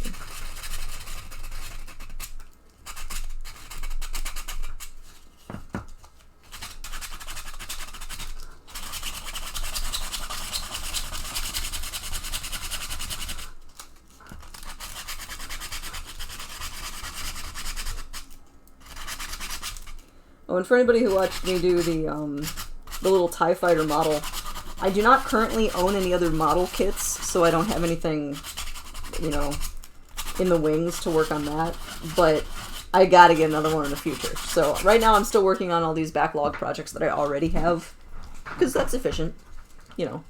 So I will definitely be working on some other absurdly tiny model of something in the future because it's fun. If I really want to go nuts, I could start painting D&D minis. Talk about a backlog. Oh my god, I have so many pewter minis just sitting around crying out to paint. And I've been pretty bad about it.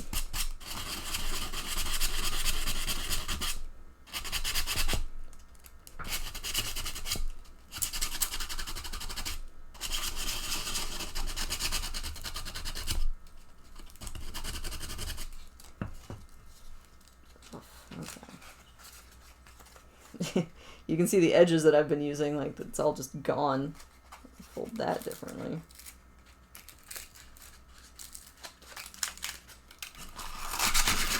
Oh yeah, new section. Ooh. Immediately satisfying.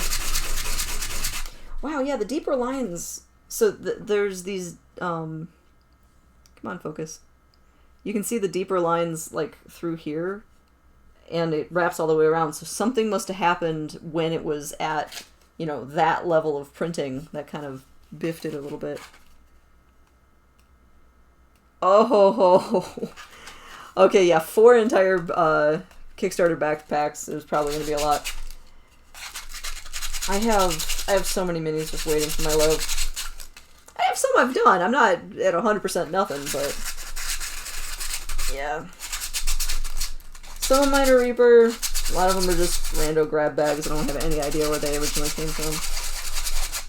I love at conventions when they just have a big tub of minis. You know, or like 17 big tubs of minis that you can go pawing through. Find weird little dudes.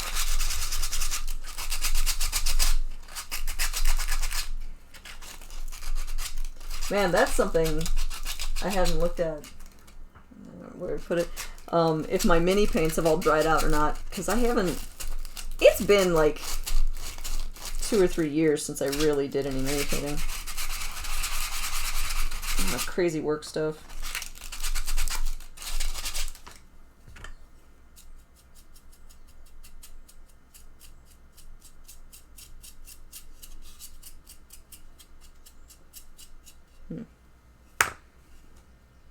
That's coming.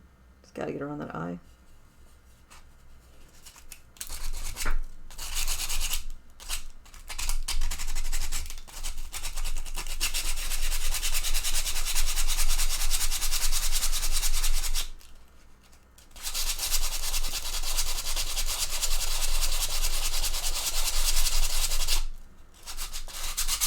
So much printing flaws.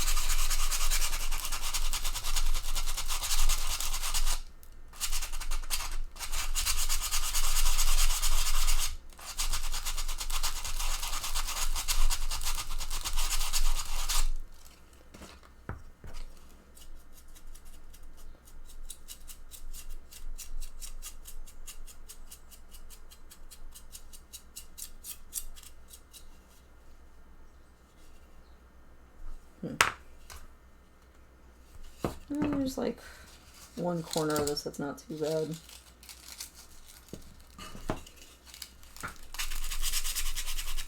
I could probably be changing out my sandpaper a lot more often than I do, but I try to use it up really thoroughly.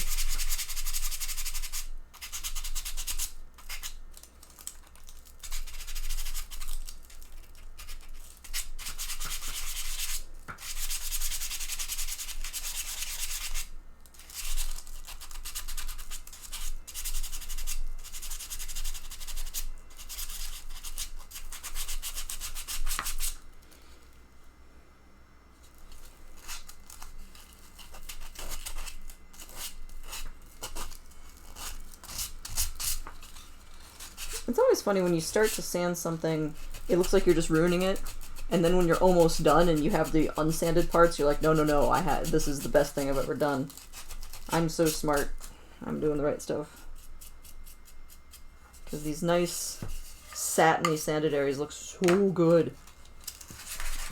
The unsanded parts look silly.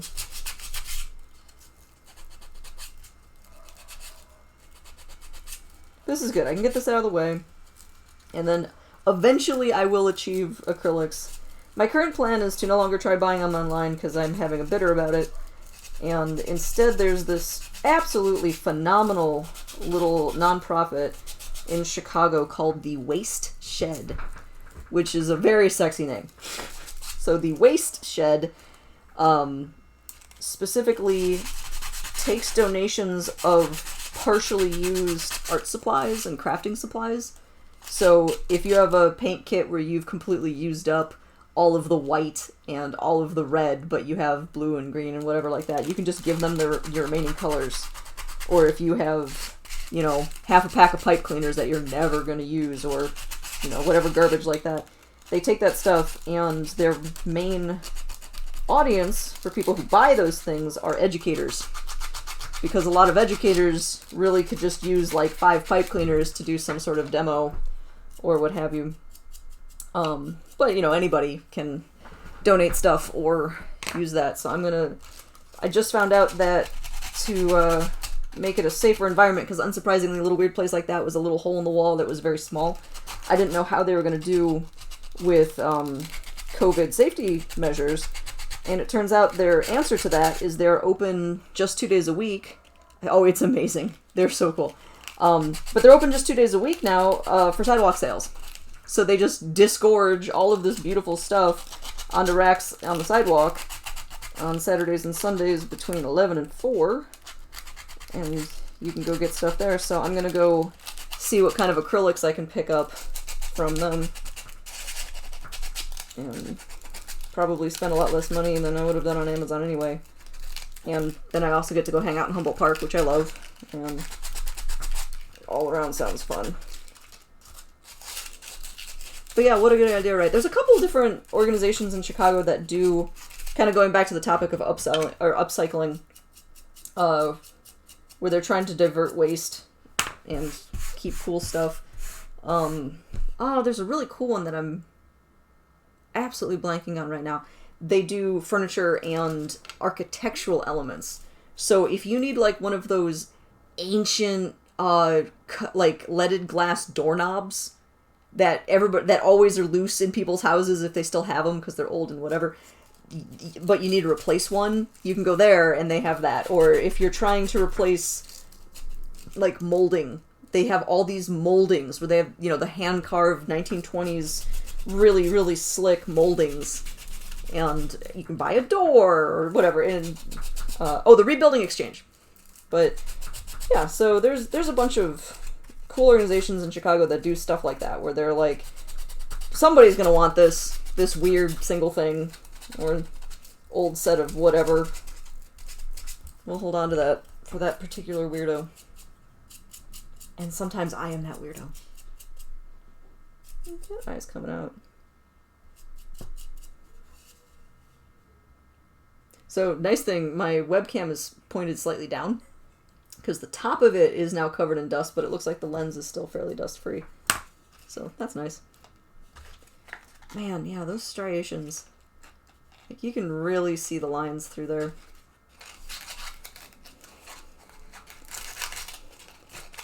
I imagine that if one is reincarnated as a 3D printer, because that's a thing, I'm sure of it, that being the 3D printer at the Museum of Science and Industry is some sort of personal help. So the fact that there's some printing errors on here, I can be pretty forgiving. Oh yeah, not here. You would totally be that weirdo. Absolutely.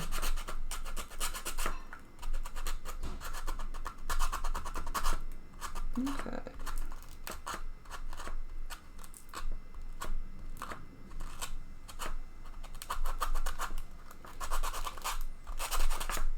Man, speaking of food, going back to Humboldt Park, there's a bunch of places in there that I would definitely get food from. So I'm thinking my day on Saturday is probably going to be a fun run down to Humboldt Park. So I'll hit the Waste Shed, see what kind of cool art supplies I can have. And then I actually might stop at the Stop Along. It's just like a burger and pizza place, but they're great. Okay, yeah, coming back as a Roomba with a cat that actually wants to ride you. So not an unloved Roomba that just, like, does the vacuuming, but specifically one with a life partner cat friend. That's got to be a satisfying existence for a tiny robot.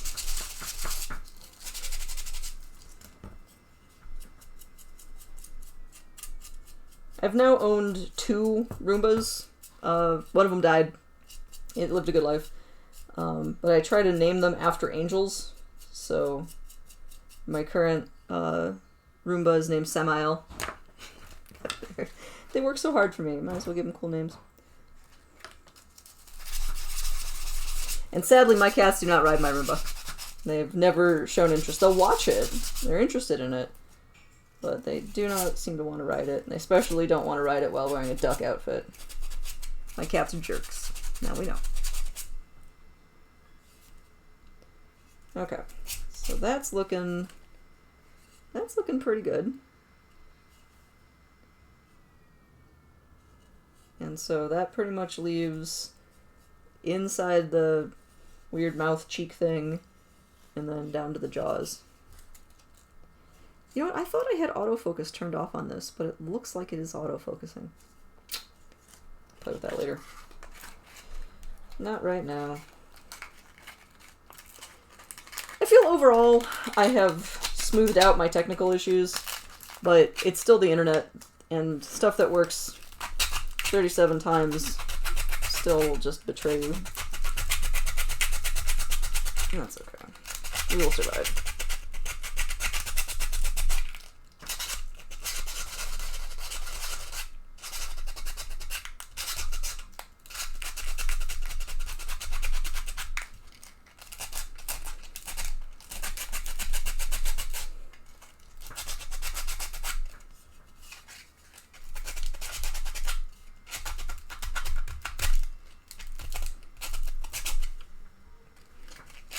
Man, speaking of technical problems, I don't know if anybody tends to watch Twitch on an iPad, but I was helping somebody try to follow me who was using an iPad, and it was remarkably obnoxious. Since iPads are so focused on apps, I hadn't realized that because I don't use Apple products, and it wasn't until we downloaded the app that we could actually use Twitch to any real extent.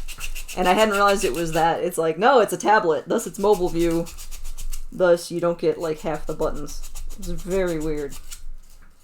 It worked out in the end, but there was a minute there that was a frustrating minute.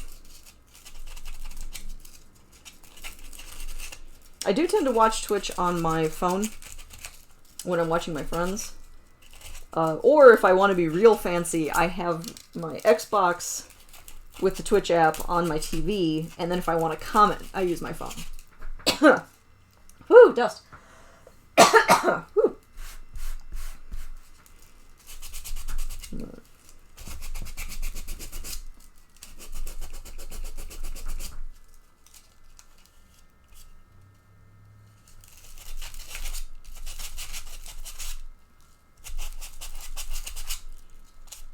That's not so bad.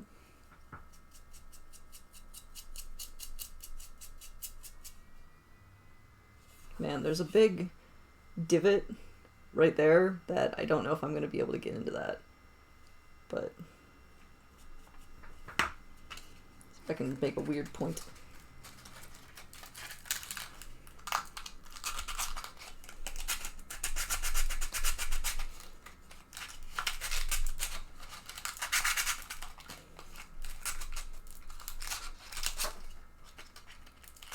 Yeah, I don't know if I'm going to get that.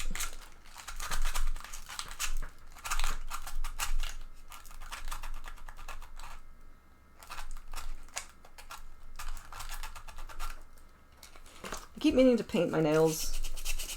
It's just one of those things that's fallen off the radar, and I'm really glad I didn't for this project. Okay, so Shard Mom, you've done it on a tablet too? Yeah, I had no idea. I don't own any sort of tablet, and so I think of tablets as being small computers, but the tablet itself thinks of itself as like a really big phone, I think. And I hadn't been in that proper tech space mentally. Nah, I think that's as good as I'm going to get. That weird little divot. Alright. Onto the jaw and lower neck. Towards victory.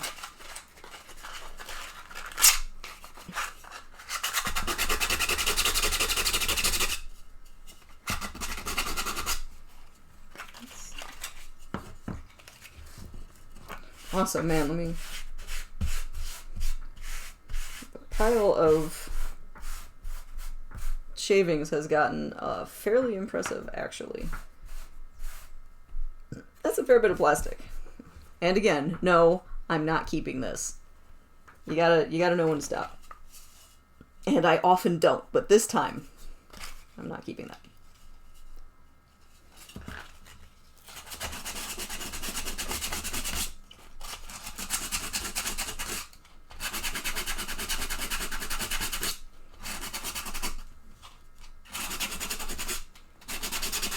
I had to let go of a lot of crafting supplies because I had to move twice in the last couple of years. The second time quite unexpectedly. It's the first time I'm like, yeah, I'm moving. And then the second time our building was sold and we had 60 days notice, and that was a real bummer. And so both of them basically spurred a lot of do I actually need this kind of talks. And the one thing that Pseudonine and I still hilariously argue over is I used to have a glorious dragon's hoard of denim. So every time I had a pair of pants that could no longer act as pants, for whatever reason it was no longer pants, I would cut the big sheets of denim that were still intact and kept a big container of them. And it was great. And I had beautiful plans for this absolute dragon hoard. Yeah. I don't have that denim anymore. And maybe that's okay. Yeah, it was a lot. It was a lot. But it was nice material. I don't know.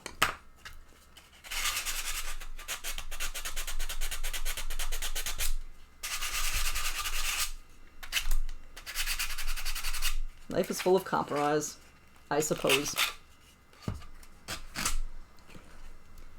So you guys can see the texturing up here. This is before I've really sanded it. And that little dot is just a little point where the final spiral of print couldn't quite fill that in. Now, get that filed down. So hopefully that hole won't get too noticeably bigger. But I had this beautiful plan to completely reupholster a couch we used to have with that denim. And, whew, maybe it's better I didn't do that. It would have been a big, weird project. But the couch eventually just fell to pieces and we trashed it. But it was a good old couch. And it was a good old dragon's hoard of denim. The thing I still have, which I have to figure out how I would stream this, I have a really large container of old t-shirts that we cut the image out of, which, by the way, if people hadn't seen this particular funny shirt, such a good nerd joke, also very depressing for those who understand D&D. But anyway, oh my god, I could have bedazzled it.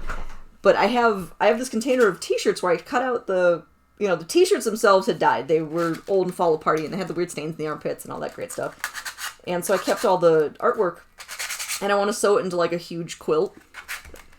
And I could stream that, but I have to figure out how to set up the cameras that you could see like a sewing machine. And I haven't played with that setup yet. So maybe this winter, when I'm looking for kind of a cozy project, cutting and sewing big panels, because it'd be a quilt with big panels, because they'd be t-shirt image size, so like 8-inch panels. That'd be kind of cool.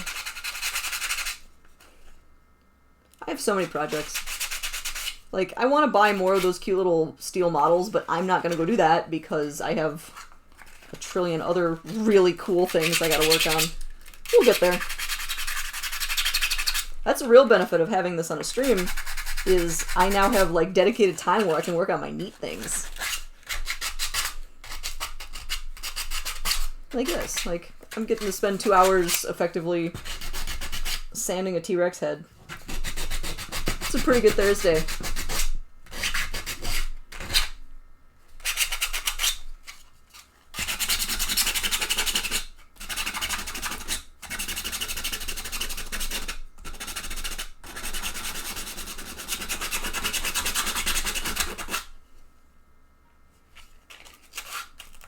The one thing I've really, like, super fallen off the wagon on is gardening. I have a perfectly decent little balcony garden. And I had originally been planning on doing, like, fall harvest stuff, like planting cabbage and some other stuff in my containers. And, nah. I'm now doing so much stuff in my workshop that I'm not going to get fancy and do 2 rounds of planting this year and cool stuff like that. The horticulturists in my life are, of course, disappointed in me. Oh, yeah, no, like, I've seen other artists do that, too. If you're committed and you have that peer pressure from your audience to actually do your work, then you're more likely to do it. Yeah. And that's actually one of the reasons I did the taxidermy, because I really want to start doing taxidermy at home. But you have to really plan it out. What am I going to thaw? What am I going to work on? Where am I going to store it? What steps am I on? Am I really going to buy all these supplies? So, yeah, having a community that is interested in the stuff you're working on really helps you actually do it. So...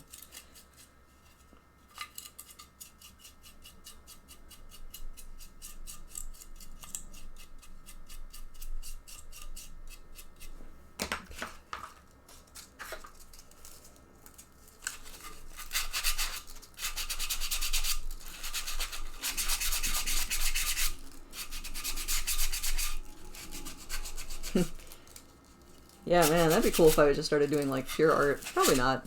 I mean, well, sculpture kind of is. Because the taxidermy is sculpture. Just, you know, it's butchery. You're skinning a dude. But then you have to build the new model that it's going to go on. And so that's... My Saturday feed, like I said, isn't going to be gross for a while because I'm going to be building models. I'm really looking forward to that. Because that's something I basically never had time for at the museum, was to do the sculptural part. I had to whip together something, or give it to a volunteer who could spend the time while I ran around doing whatever the hey I was doing that day. So I'm going to be... That actually might creep into this Thursday stream, too, is just screwing around with some of the sculptural stuff just to practice. I really need to get better at how to sculpt muscle. I am not great.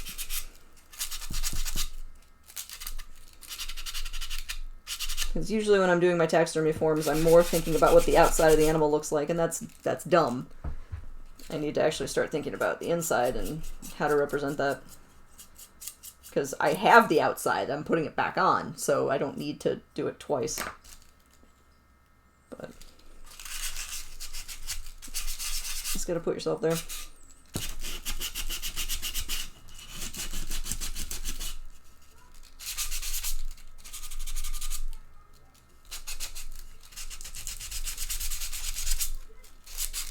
Working on these big, long planes is so easy.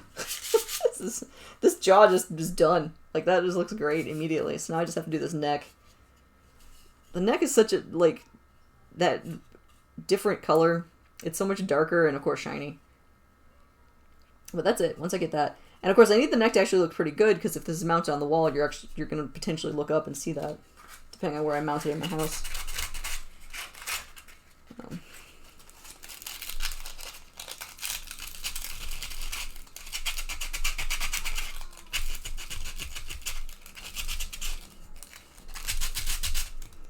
So I got this print at Christmas, at a Christmas party. And I bought the little wooden mounting for it in January, maybe. It's just been sitting around crying out for attention. I'm so glad to get this far.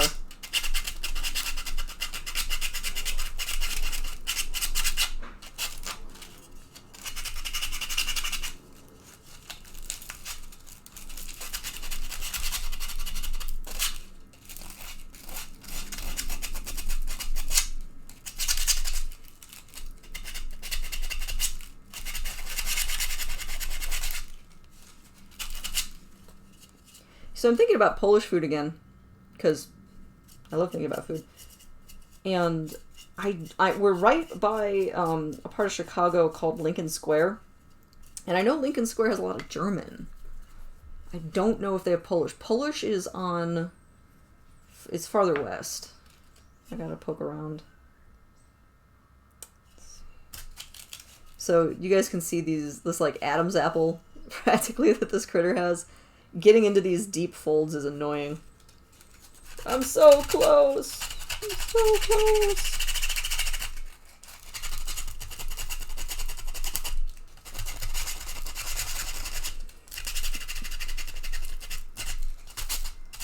I will admit, this is taking me slightly longer than I thought, but I think that's because it's me, and I'm being really specific and picky. Which I'm kind of known for. Because I really thought I'd be working on the other skulls, but that's okay. Oh, and I wanted to show you guys the Petoskey stones. Whew, let me... Because I've got this whole little kit that my friend gave me. And... yeah, sausage and cabbage, just a win. So this is a Petoskey stone. Yes, it is a beach rock. But you can see the kind of hex shapes of the fossils that are in there. So this is fossilized coral. And this part of the United States, what used to be a great inland sea, between the islands of Appalachia and Laramidia. And in that sea was this coral. And I do want to polish that up at some point. I don't think I'm going to do that today. Ugh. Because I'm starting to feel it. Ugh. But that'll be fun. And then in the end, I'll have a nicely polished beach stone. So, you know. It's kind of one of those kits that if you just went and found a nice beach stone, you'd be done already, but someone found a way to market it, so good for them. Support your local economy. It's really cute, too. It has a whole, like, history of the region thing, and there's a poem. Oh. No, everybody take a minute and stretch. Like, sitting here for 2 hours doing a little work. I'm glad the toddler's on my vibe here. Please make sure that your small human knows I said hi.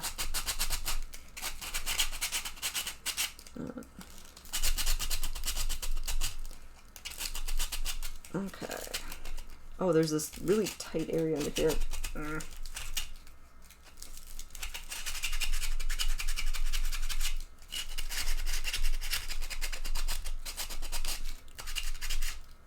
Oh, so close. So close.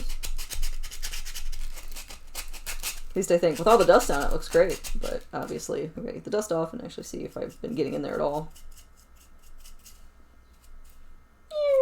Yeah. That's not bad.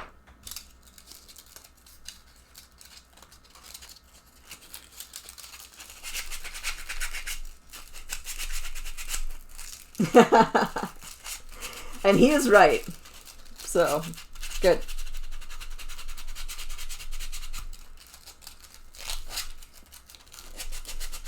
There's now a number of very small people in the world who are learning that I am silly and weird, and I'm okay with this. Might as well warn them in advance that people like this exist.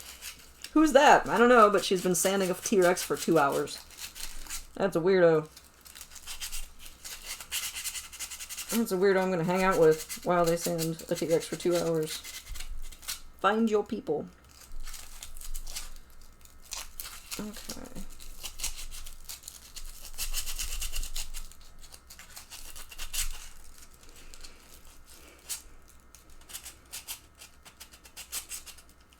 personally, I'm thrilled to death that your tiny Viking said my whole name. So, yay. I'm trying to make sure that my nephew knows that to say my entire name. It's my preferred, you know, not breaking into Anna or Annie. And he's doing pretty good. He much prefers to talk about my cat. He knows all about Rumi. But I think he vaguely cares about me. As much as, you know, caring about people through the video is a thing.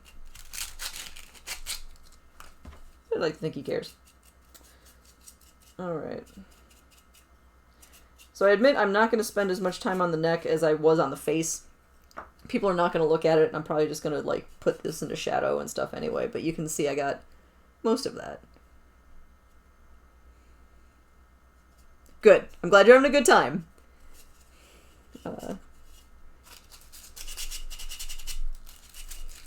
Honestly, this stuff is so just relaxing to do. It's relaxing to watch. It's a solid win.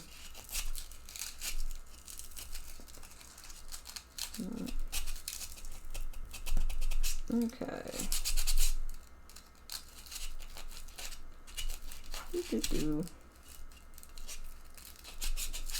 Yeah, I might have to declare this done. Well, this side. I have to do the other side. So not done, but get out of that particular neck pit. Neck pit.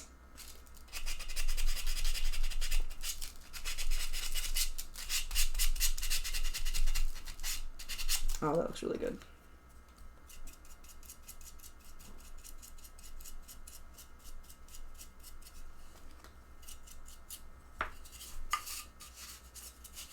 Ah, this just feels nice. That's just nice. This is a cool thing. Yeah, it's such a soft plastic.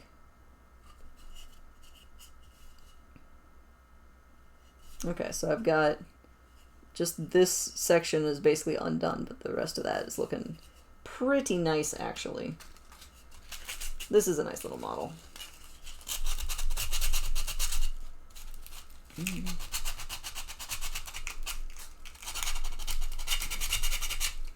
So hey, maybe it's alright that I didn't get my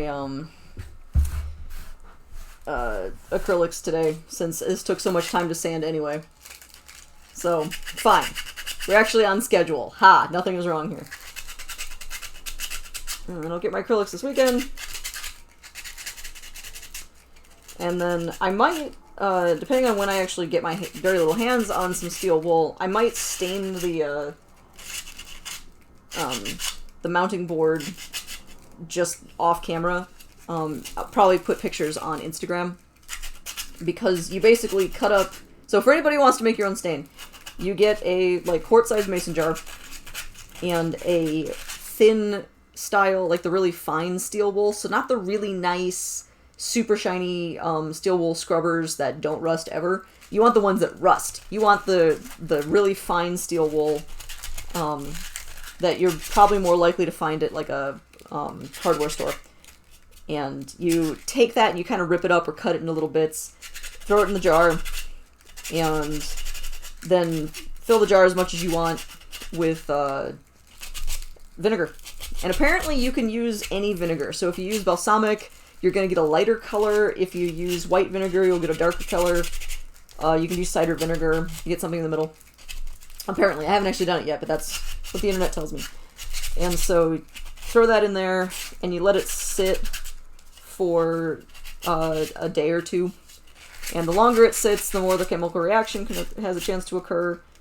And then when you, after a day or two, you actually want to scoop the steel wool out.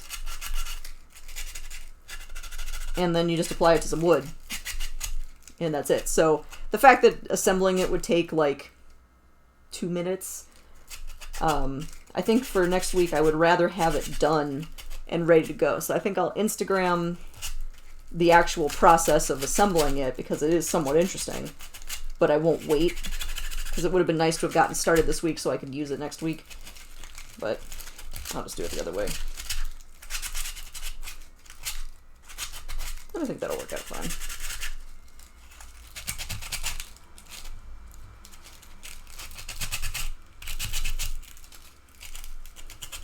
And I saw another like DIY thing that you could apparently add coffee grounds and they darken the color, and I'm not convinced that that would do much.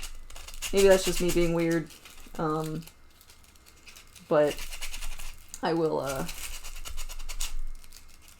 I'm just gonna use vinegar and metal and just acid and iron. That's how I like to roll, acid and iron. I'm sure that band name is taken.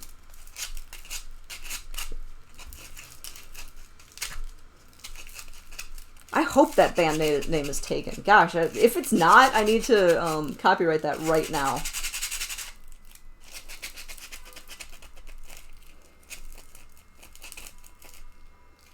I had a good, I don't know, I had a really good Insane Clown and Posse cover band name the other day. And I have now forgotten that, but that's okay. It better be a metal band.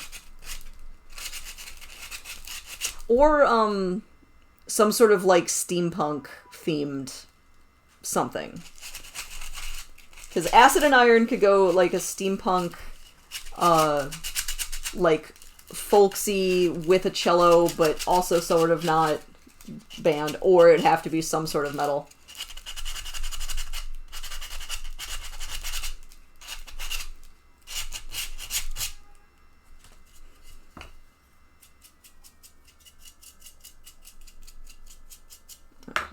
I think I'm done using the heavyweight. So now just a little bit of lighter. Oh, I didn't do the inside of the mouth yet. I have to do that. Well, soon. I'm almost there.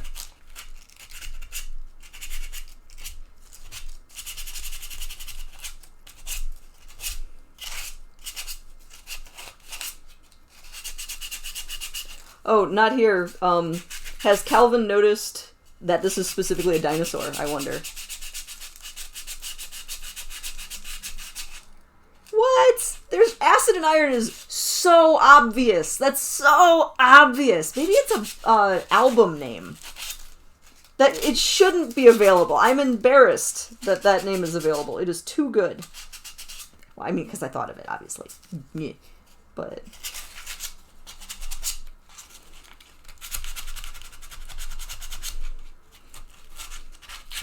I've seen various challenges about trying to guess if something is a band name or a craft beer, and Acid and Iron would be a terrible craft beer name.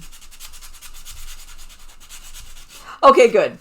Yeah, as long as he saw the dinosaur, I'm pleased he also noticed me. But the dinosaur is real important.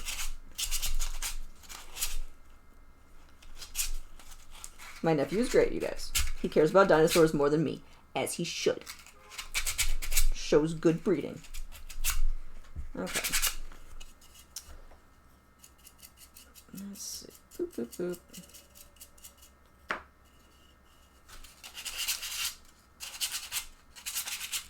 I have destroyed this piece of sandpaper. Alright. So I think that's the outside. I think I've now pretty much got this. There's definitely, you know, zones that aren't 100%, but I don't think they're going to really affect the final paint job. So I feel pretty good about that. So I'm going to try and get that tongue. Yeah, because the roof of the mouth I can probably just pretty easily do. And again, that would be... I'm not going to put a lot of painting effort. Well, I don't know. But the tongue is obviously a well-rendered and beloved element of this model, so I gotta do a good job on that. So, alright. Because what I don't want to do is sand the teeth off. You know? It would be sad. Okay, we're getting fresh sandpaper for this. And seeing if that makes a difference.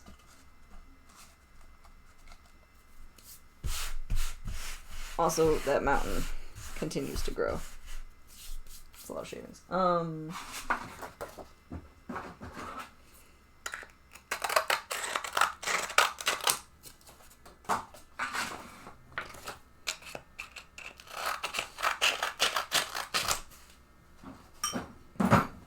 Okay. So I've made 2 little strips of my sandpaper. And let's see if I can actually get that in there. World's worst tongue depressor.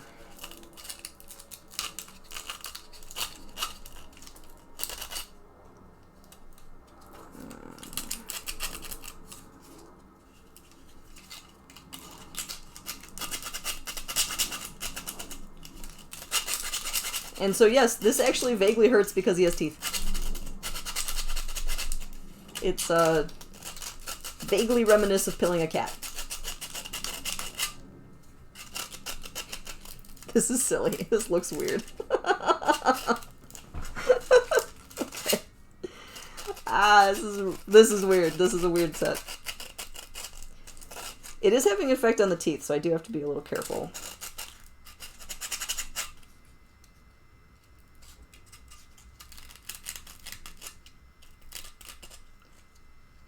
Man. Alright.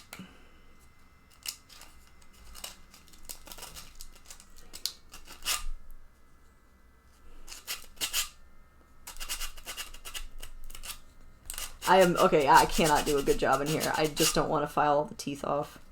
So let's get that tongue.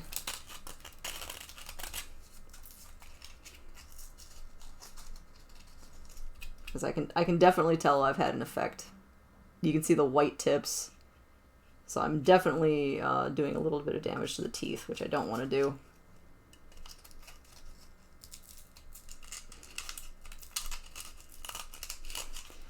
So we've learned today that sandpapering a tongue is hard.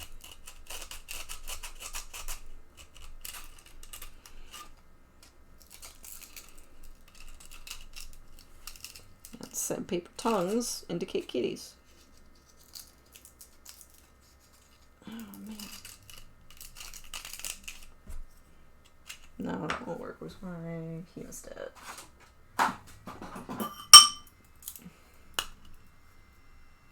Okay, so I have my trusty hemostat, which I use for everything.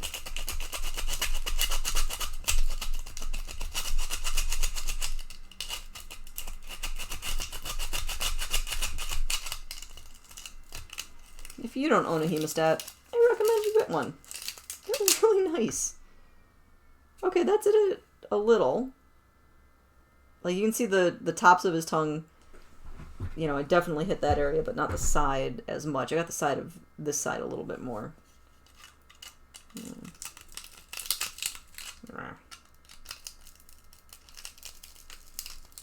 Nope, that didn't work.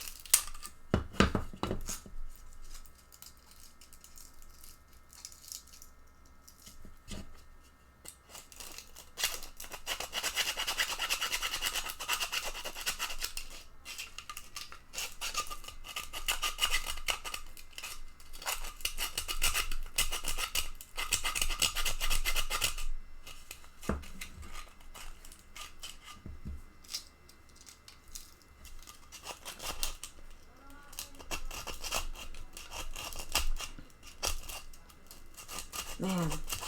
Okay.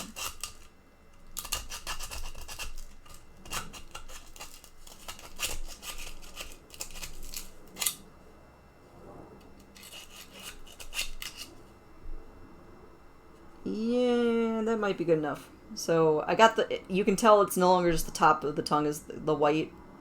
You know, I've gotten a lot more of it. Actually, I should probably brush that off before I make any pronouncement of 666. How's that looking? It's not bad. Okay, so yeah, there's a central channel, which is not surprising on that tongue. I don't think I'm going to screw around with that. But I've definitely gotten more of it sanded. And of course, the groove along with next to the tongue, I'm not even going to try and get in there because I'll do too much damage to the teeth.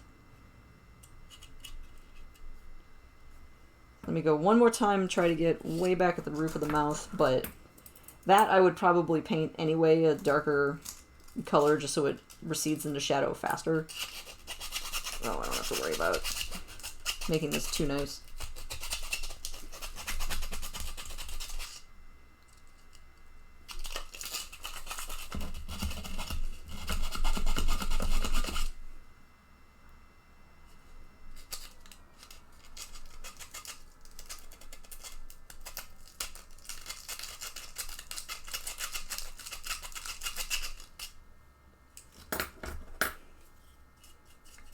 Alright, I think that's it for surfaces. I'm going to try and get these teeth a little sharper.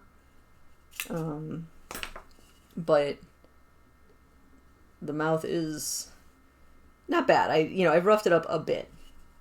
And I didn't even try the lighter weight sandpaper. I don't want to take those, I don't want to abandon or damage the teeth any more than I have, so it's not the worst. Could be better, could be worse. Let me grab, because how much can I get in here with this guy?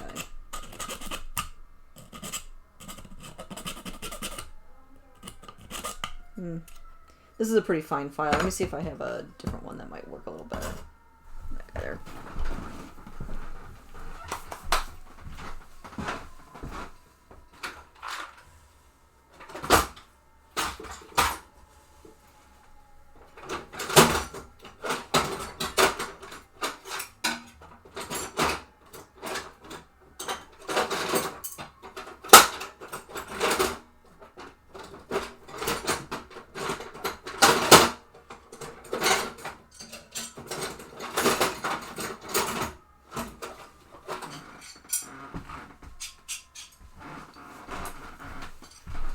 Alright, I have a series of files. I had my round file.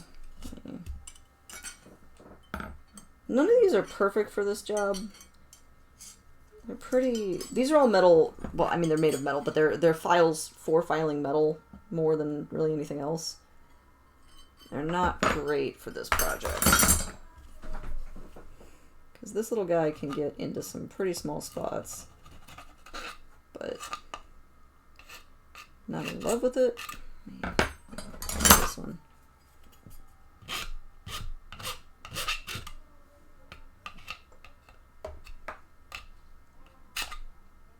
I actually think this is a terrible idea, but I almost want to like use some sort of hot element, like almost use a wood burner to try and shape these, but I think that's just a way to burn it. So I probably won't do that with this model.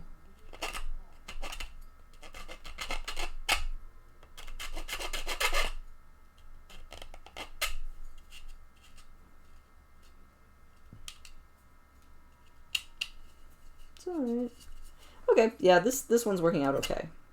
I can't get into the really narrow areas, but I can knock off big, weird, dangly bits. Nobody likes a big, weird, dangly bit.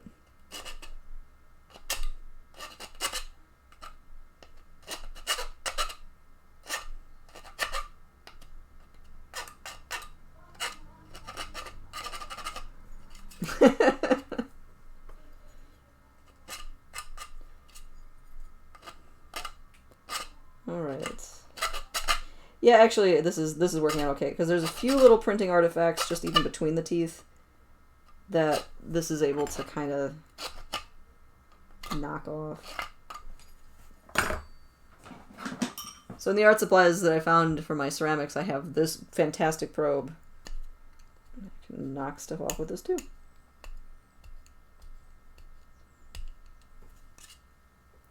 Brush.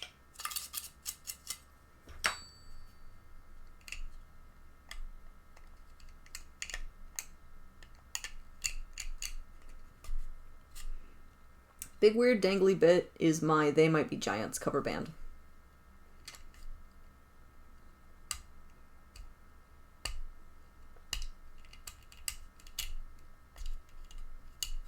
If that one's taken and Acid and Iron is not, I would be sad. It does not speak well for the world.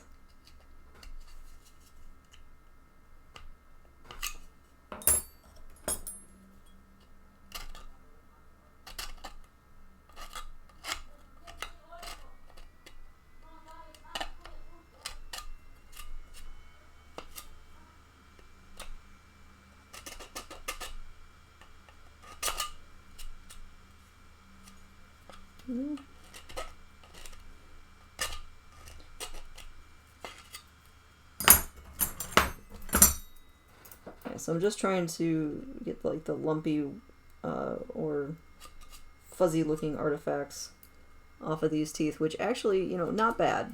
They're not bad. Definitely some lumpy bumps. Like this one right here has like a second tooth kind of attached, which is not what T-Rex teeth look like. I gotta try and get that guy off.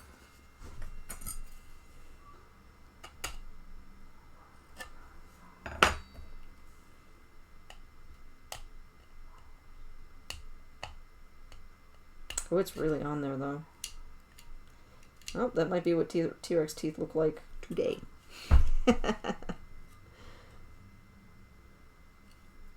There's a point where you know, have to let a project be done. But I've only just begun on this. Perfecting dinosaur teeth.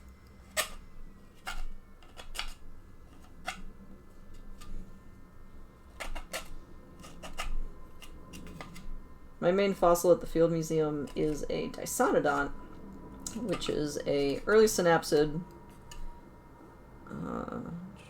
It's like 240 million years old, and working on its teeth or something I have done for hours and hours. Those are looking better. I got a lot of the dangly bits off, and so I don't like the fact there's this secondary little bump on this guy, but I'm going to let it go. Especially because overall I actually am happy with how that whole set of teeth are looking. So for perspective on what I did, you can see these teeth still have all these like little floppy ends and weird stuff, and now this side is just looking like more or less like dinosaur teeth. So feeling fairly good about that.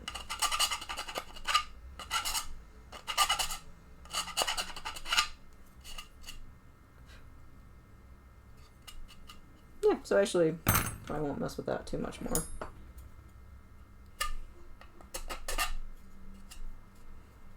It is convenient that T-Rex teeth are actually really just straightforward. They're just bananas. They're just big old bananas sticking out of their jaw. So, not like doing like a mastodon tusk. Or, I'm sorry, not a mastodon tusk. Those are easy. Mastodon tooth. The big grinders are these crazy, mountainous, channeled things that recreating would be hard.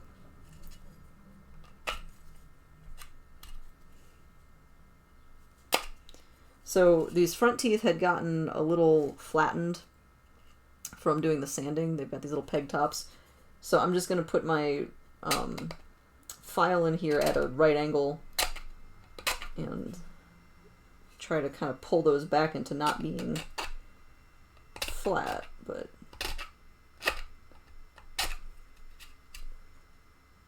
it helped. Yeah, they're not, you know, they still have a little bit of the white tip on them, which that I don't care about because that's going to get painted. They have a little bit more pointiness to them again.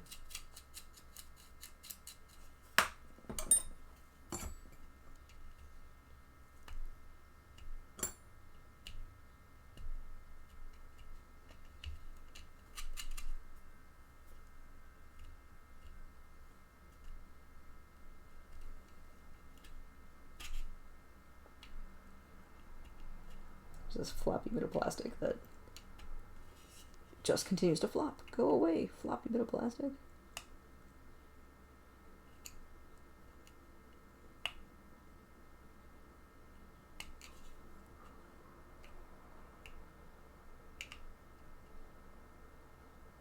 Man, yeah, that does not want to come off.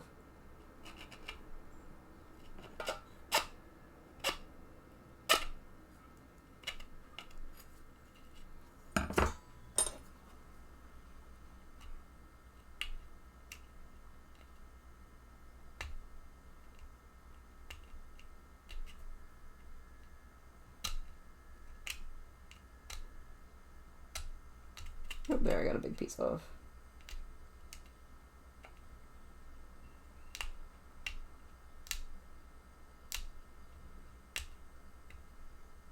Big. You know, relatively speaking.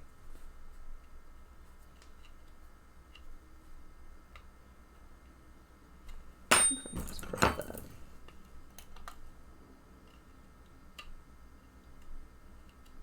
Oh yeah, that's it. Yeah, I just needed something that could tweeze it off. Cool. Okay, I feel really good about that. Those little front teeth are now actually looking pointy again instead of pegged down. This is nice.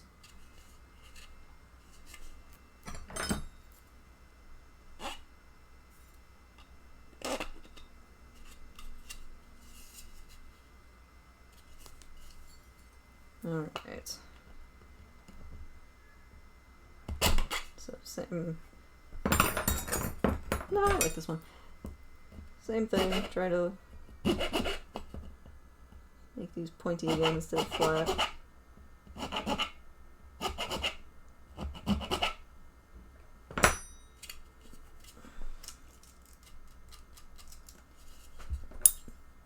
Oh, yeah, those look really good. The teeth are something that you don't want to screw up on a T-Rex. That's what everybody looks at, you know? Because any sculpture you're doing that's representational, there's totally stuff that you can kind of fudge because no one looks. And with doing taxidermy, it's really funny because when you're, like, say taxiderming a bird, you gotta get the face right. Everybody's gonna look at its face. Humans love faces. And so you just gotta get the face right. But if you mess up its butt, it's gonna fuff it. No one's really spending a lot of time looking at their butts. You know, there's not a lot of scientific data there. There's usually not a lot of interesting plumage directly around their little butts. You get away with that. So if you're gonna screw something up, mess up a bird butt.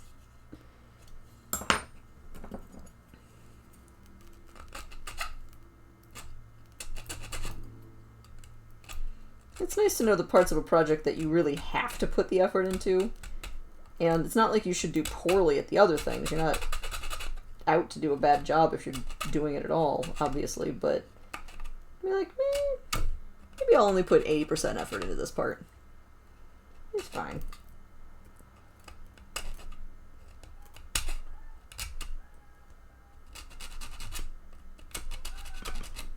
Oh, this one's sharpening up really, really nicely. This is going to be a cool tooth.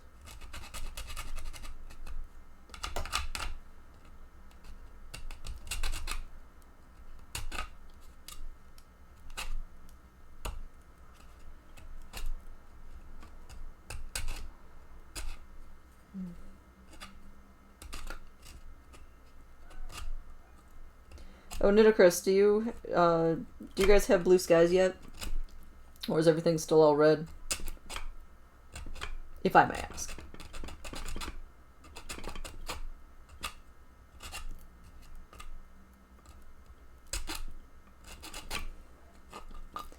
I have a friend who just made it home to Vancouver. And Vancouver is pretty smoky, though not particularly on fire.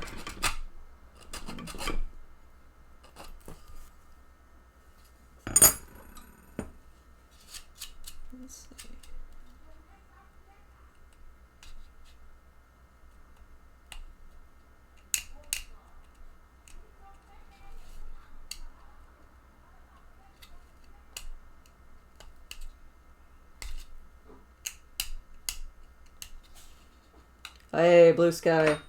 I am relieved to hear that. Okay, yeah, I mean, that's gonna just... all the particulate's gonna take a while, but at least it's no longer, you know, Black Death air quality or wherever you guys were at. So, good. I'm really glad to hear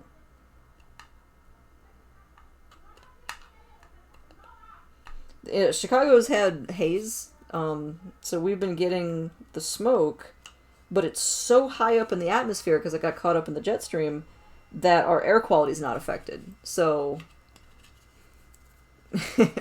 yeah, no, that I can believe. But yeah, the Chicago is in, you know, under the giant plume, but it's not affecting our air quality at all just because it's so high up in the atmosphere. So that's going to circulate for a while. Like, I'm sure someone's going to track it, but I kind of wonder if the wildfire smoke's going to actually do a full circuit and come back to you guys from over the Pacific in, you know, 3 months or whatever it is. I actually have no idea how long it takes for the atmosphere to rotate around the planet. I'm sure there's an answer to that, interestingly enough, I just don't know it. Atmospheric science is not something I am particularly versed on, though I find it nifty. Okay. Those are better. So I've got... You know, there's definitely some bits, but they don't look as bumpy. They don't look as rough as they had been. In my opinion. So... Alright, and these bottom teeth don't need a ton of love, actually. The bottom chompers are looking okay, so I'm going to file these front ones down a little bit. They've got a few little snaggles, but I'm actually pretty happy. So, don't mess with success.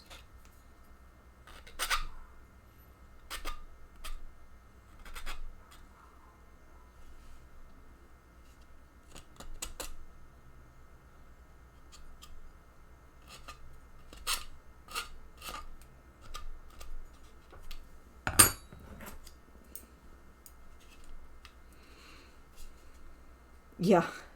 Yeah, we need fire season to end. Because don't you guys technically have like 3 more weeks until you even hit peak fire season or something completely ridiculous? Because my understanding is like Arizona didn't see its usual monsoons this year, so that's a rough one. And then, again, I don't know a ton about West Coast patterns, but the little bits I've heard... Hopefully it's not going to be a worst case scenario. Cool. Okay, the Nitocris, take care. I'm wrapping up pretty soon too. So yeah, next time we'll be putting color on this. Yeah, no, I'm... that pile of shavings is stupid. It's delightful. Stupid and also delightful.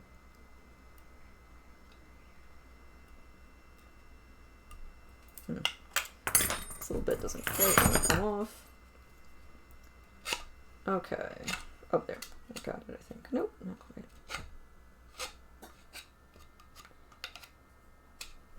Alrighty. Well, I don't know how much else I can really do with the top of this one being somewhat weird. It's so fluffy. Like, yeah, there it is. The tip of this one is really feathery. Boop.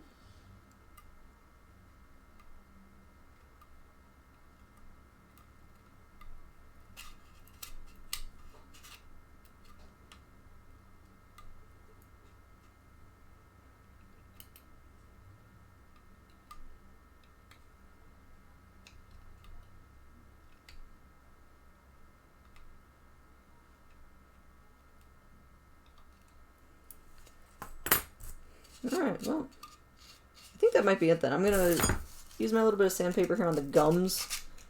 I realized those got kind of missed when I went around the first time.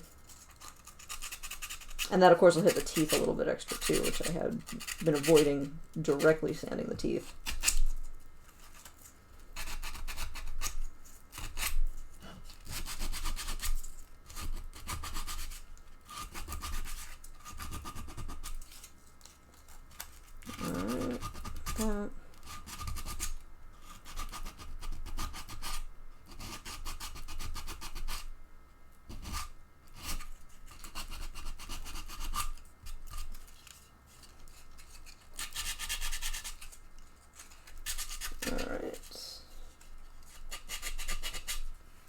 Yeah, okay, so this is pretty much sanded then. I've got this detail edge along the teeth.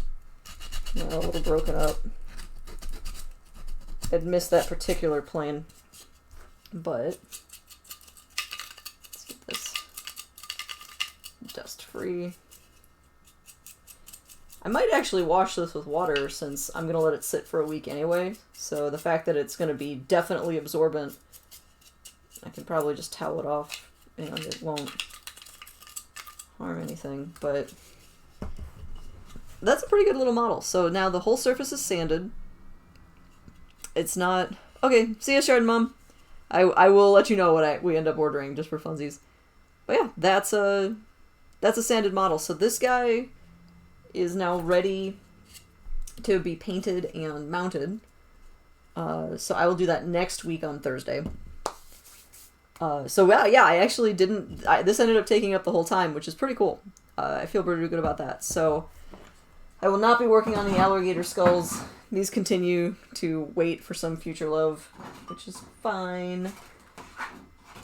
So I am going to wrap up then. So thank you everybody for keeping me company while I did this. I'm really happy to get this little project moving. This is a really fantastic little model. It's going to be really fun when I finally get it wall mounted. So I'm excited for that. On Saturday, I will be doing taxidermy. It will not be gross. I will be doing model making. So I'm basically making the model that the now taxidermied skin will slide onto to hold up and become the form of the quail. So I'm going to be mostly working with cotton and wires. So that is Saturday. Sunday, man, I might be making a cake. Might be zucchini chocolate cake time for Sunday. So we will see about that if my flour arrives. I ordered 25 pounds of gluten-free flour. So, assuming that arrives by Sunday, I might make a cake. So, alright. Thank you everybody for hanging out. If anybody is watching who has not yet followed me, I'm so close. Aiming for 50 followers. I'm at 35. Please go ahead and follow me. And then, of course, you get announcements when I'm doing things such as taxidermy and cooking and when I'm going to be working on this guy next Thursday. So thank you so much. Oh, and again, I will check out my Instagram. When I make my stain, my wood stain, I'm just going to post the pictures on there. I'm not going to do that as a live stream since it's going to be pretty short. So, all right, guys, then I'm going to log off. Thank you so much, and I will see you next time. Bye.